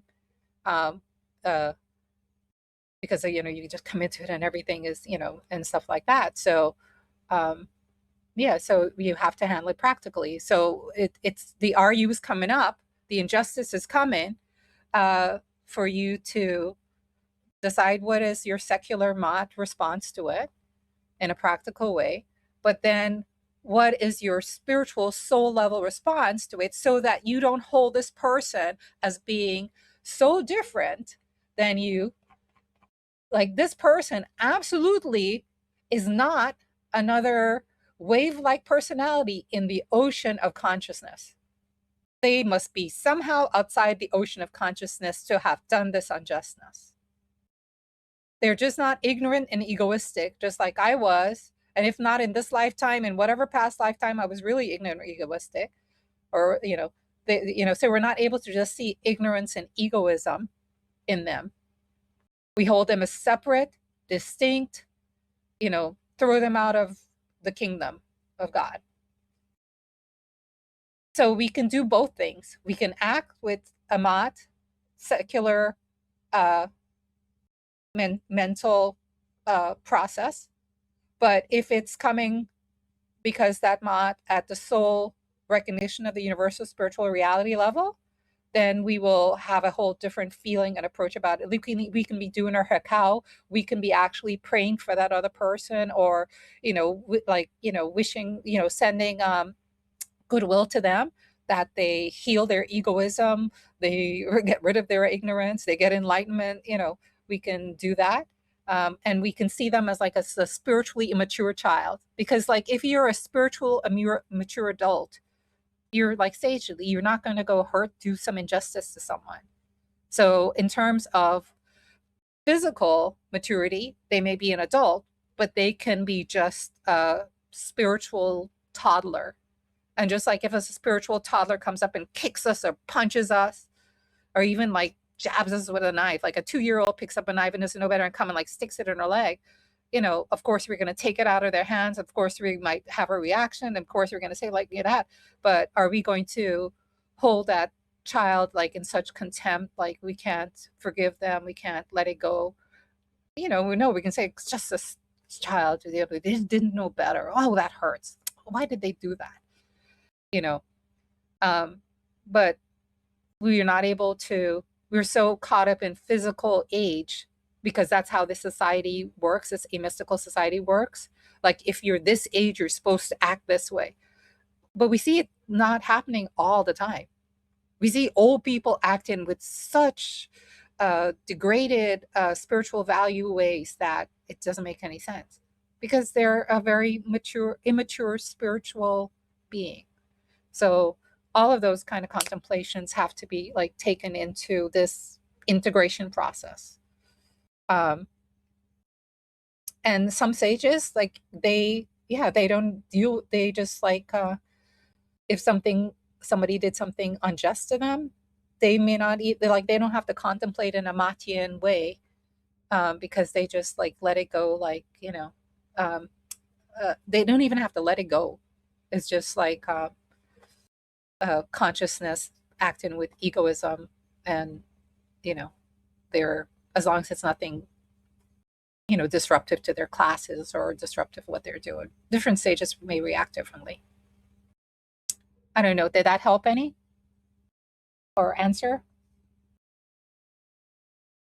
Nee, I was, just thinking or reflecting on a situation that happened, during COVID. Um, when the world was insane. And, a lot of people, unfortunately lost, their lives and got injured and lost their jobs because of the mandates.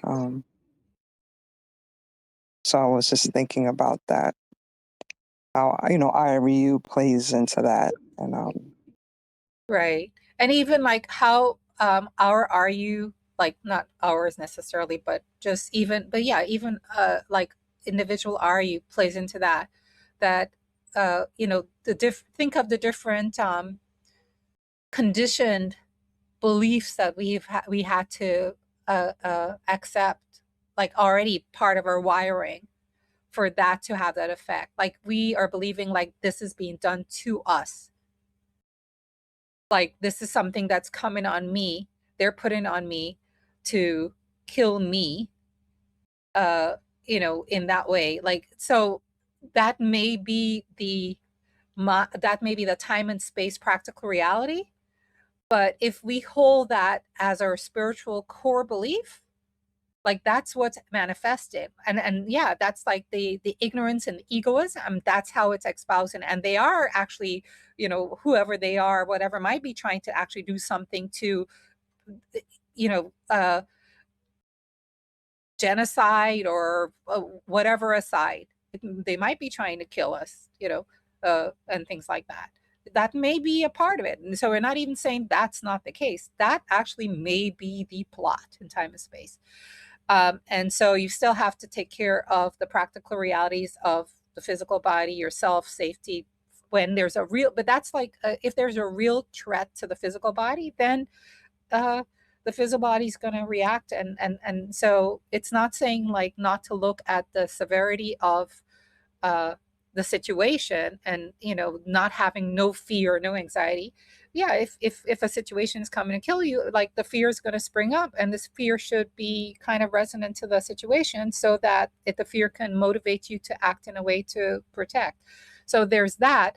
But there's also, separate from the that level, and more important, like what feeds into that level, is that one can then have this recognition of the universal spiritual reality, in this sense, like of my own are you protecting me, and that can feed in then to the conscious awareness are you, like in other words, like what information you're getting to protect yourself, to not get sick. How do you, it's going to feed into like where you get your sources of news from, and who you listen to, and do you let it at your core trigger your fear so much that your immune system tanks itself, and then you do get sick because of the immune system tanking itself from the fear, not from the virus or whatever it was. mm-hmm. That you're doing it to yourself now, because the fear has just kind of crippled. And a lot of people were crippled by fear also.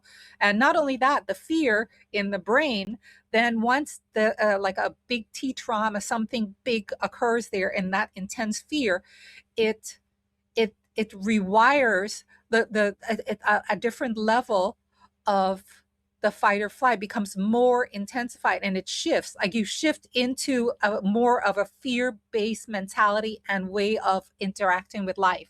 So it actually shifts the way the brain is going to respond. The brain is actually going to respond more hyperreactively than it normally would, because it's sensitized.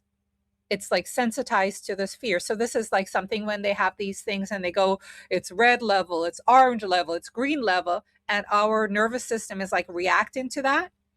And if we don't have this recognition of this universal spiritual reality, then we are just operating at the mind brain interface, and that's going to really be a whole fight, flight, fear process that's going to rewire us. And yeah, and that sets up for what's going on politically. I don't want this video not to be able to go through YouTube, so I have to limit what I share, or how I say. We even talked about the C word, but it's going to, that kind of activation of the limbic system and having it high alert and having it sensitized, it's going to like you just have to like drop like a pin next time of fear, and it's going to be reactive. And so unless like the personality is engaged in an oppositional, like recognizes like, ooh, I'm like just, every time they say something now, it's like, ooh, like you're reacting to it, unless you consciously kind of recognize like, oh, like no, no, no, no, that's not how I want to live, and that's what I want to be. And then you start to engage these processes to calm it down. And of course, the meditation and all of that are doing it from a deeper level of kind of allowing you to get into that experience of the deeper who you are, and a bunch of are you that are in contradiction of that, because the are you is like coming from your ego, personality, mind, body, the what I am, in contradiction with the who I am. So the more you come into the who I am aspect of it, the are you that was being held there by the what I am mentality, a lot of it just like dissipates. So that's why the meditation and these practices that really attune you to your spiritual nature, they can't, they don't align with, they don't allow the fear and the threats and all of that from the society to really like like sages blink their eye at that, like when they see all this stuff going on, like they just like they're seeing like a daycare center. They're watching the kids in like a daycare, going like, oh, I'm gonna beat you up, I'm gonna steal your money. They're like they're looking at like toddlers like in a daycare center having like little crazy tantrums and stuff like that. Of course, that's from that deeper center. They just look at this like, like shake my head. No, I see it too. It's like another awakening. That whole situation and a lot of things now. Being in the teachings, you see things differently. You see things. Yeah, you see things the And way they that there, are. So and, toxic. and Yeah. and that there that you just said, that see things the way you are and see things differently, that's that was the that was part of the purpose of the are you that brought the injustice to you, to get you to move above a certain level of delusion and illusion about life and politics and whatever it allowed you to kind of see more clearly from a deeper spiritual perspective. That was the purpose of it. So it wasn't like really coming to scare you in a way like, or be bad, this is my bad are you, this is my bad karma. It from a spiritual perspective, it's like it's coming to refine you into if you had to turn more to your spiritual nature to get through it, it was happy, your soul was happy. Yeah, because it's funny because I worked at a forensic psychiatric center for many years. And once I, was let go at that job and I realized, wow, the whole world is is a forensic psychiatric center. It's like, wow, it was just amazing. But Thank you for sharing. yeah, Because I wanted somebody with like a psychologist background to come on and share. So, yeah. So, and from a yogic perspective, a sagely perspective, that's how it's like, it's the whole world is like a mental hospital. Like Seba yeah, Dja it talked is. about that. And I think it's was it the 2018 lectures, Baspaket Basaku, that he talked about kind of that, though everybody's crazy. Yeah, like everybody in the world is crazy. He actually said those Yes, things. So yes. it's in KMTTV, that if you want to see Seba talk about the craziness of the world, it was very good. He talked about movie stars. He showed like it was a very good presentation. Much dua. Seba Dja. Okay, I think I'll just read a few more things. So I think as Brian Jasmine says that you appreciate explaining the waterfall effect of the hormones and the benefits, the necessity of somatic therapy. She's exploring a different modality of therapy that help her squeeze out the stress and a little deeper intention in the body mind healing. Basbeka had to leave. Yeah, GPT you shared has perpetual relevancy because somatically speaking, our physiology and biochemistry have their own unique history and distinct survival functions. However, this function is in contradiction to our spiritual nature and is in the process of moving correctly. Well, it's in contradiction to our spiritual nature, yes, because it's a little over. It's not. It's like, remember at the end, Haru and Set come together to support the royal personality.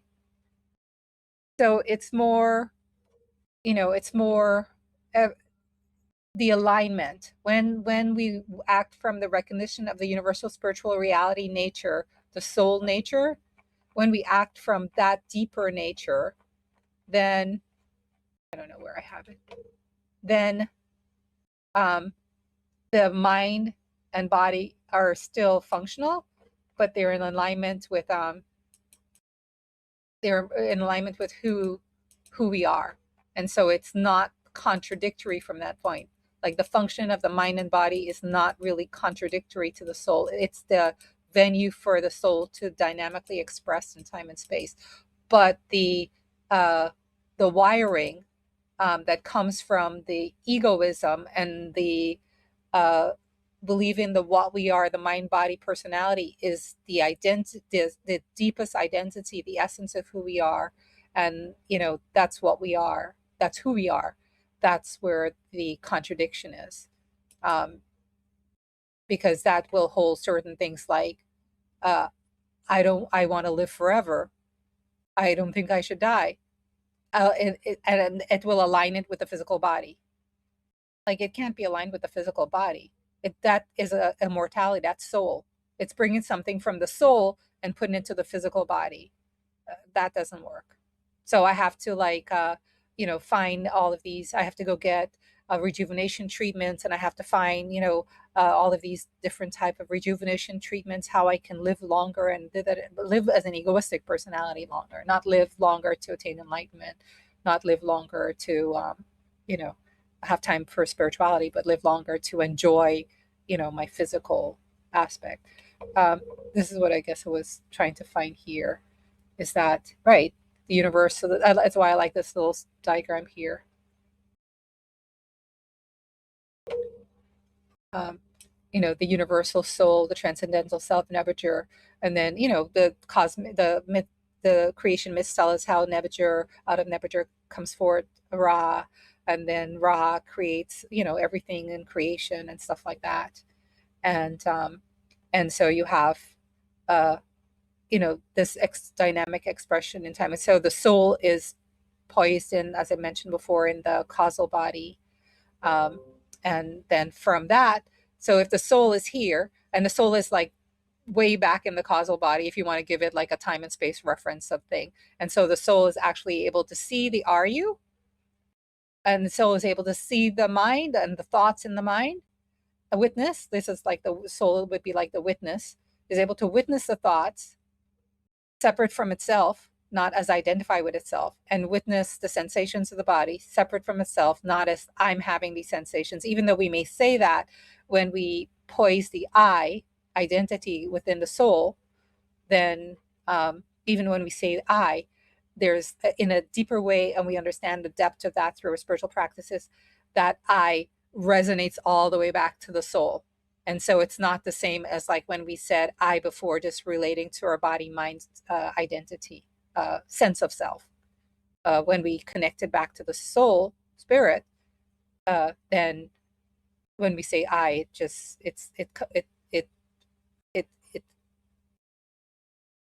it's not in contradiction, even though this isn't like the mystical illusory aspect of who we are. Like it's not really in contradiction. It's like this is more like conduit or something. So there is a contradiction, but not in the sense that the mind and body are made to be in oppositional to us, to our spiritual nature. It's supposed to be harmonious and flow, and that's what it means to become a sage.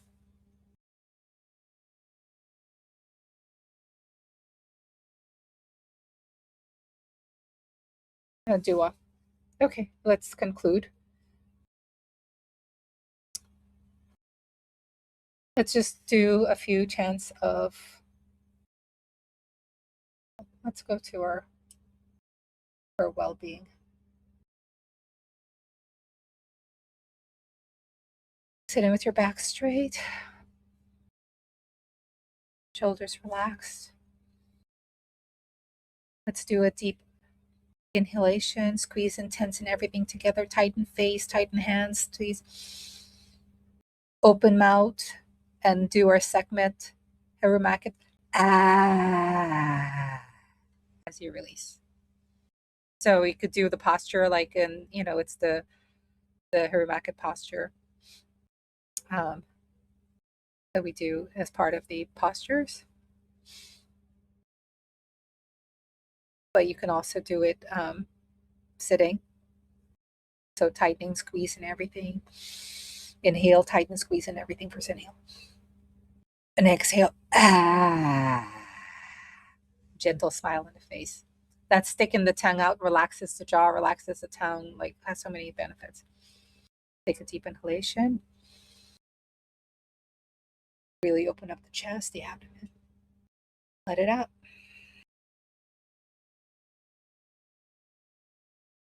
Ahet, atenu, erdinekt, ujat senab. Ahet, atenu, erdinekt, ujat senab. Ahet, atenu, erdinekt, ujat senab. Ahet, atenu, erdinekt, ujat senab. A prayer for supplication to the divine, the form of Aten, manifesting as the divine, the dynamic power of spirit, as the life-giving sun. O divine self, grant to me, your humble servant and devoted adorer, the spiritual strength, well-being, and health to provide for my earthly needs and for a successful spiritual life. Also grant this spiritual strength, well-being, and health to our coastal family members, our coastal community members, or San Vicente, our extended acquaintances, affiliations, going beyond that to those that are part of our universal spiritual reality, all our wave-like personalities, all sentient beings, grant also to them. Become adorers of you and develop spiritual strength, well-being, and health to provide for their earthly needs and for their successful spiritual life as well. Om Hatap, Hatap, Hatap, Hatap, Hatap. Dua for all the interactiveness. I appreciated it. And the sharing.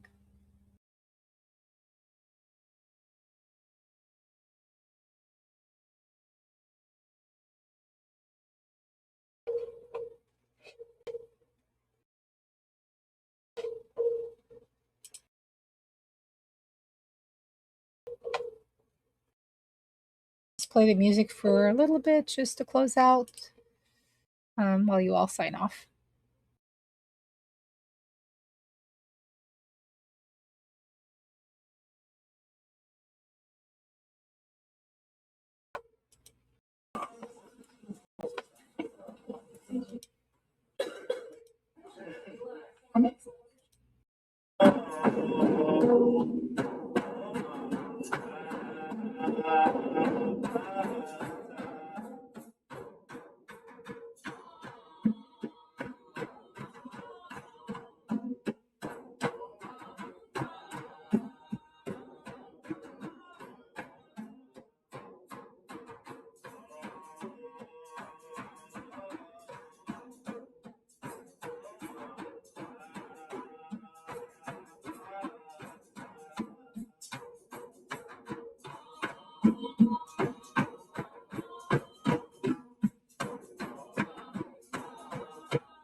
Pooja. And remember, I shared that I shared at the beginning of the chat, if you scroll all the way up, that this is available on YouTube, this conference, concert.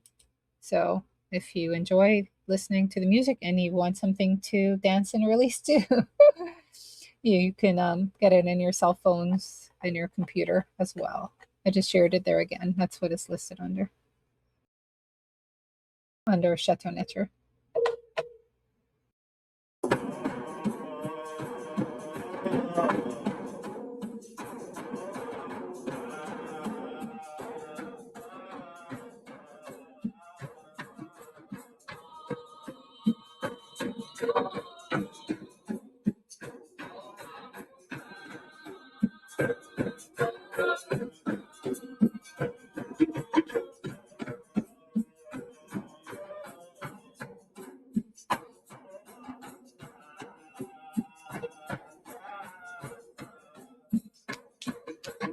Oh, my moonrise.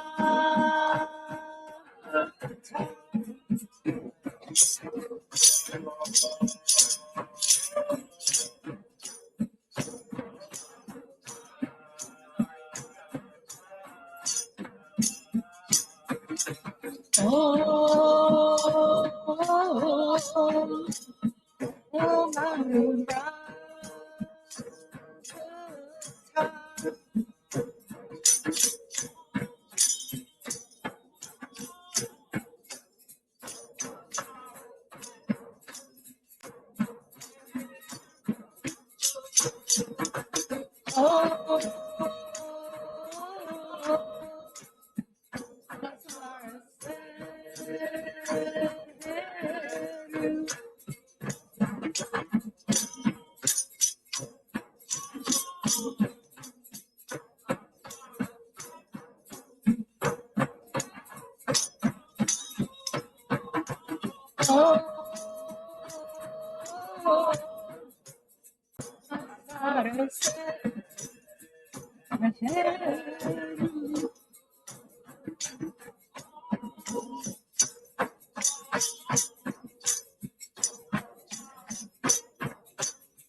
That's up, everyone. With Mott, we will conclude tonight. Thank you for joining. Peace and blessings.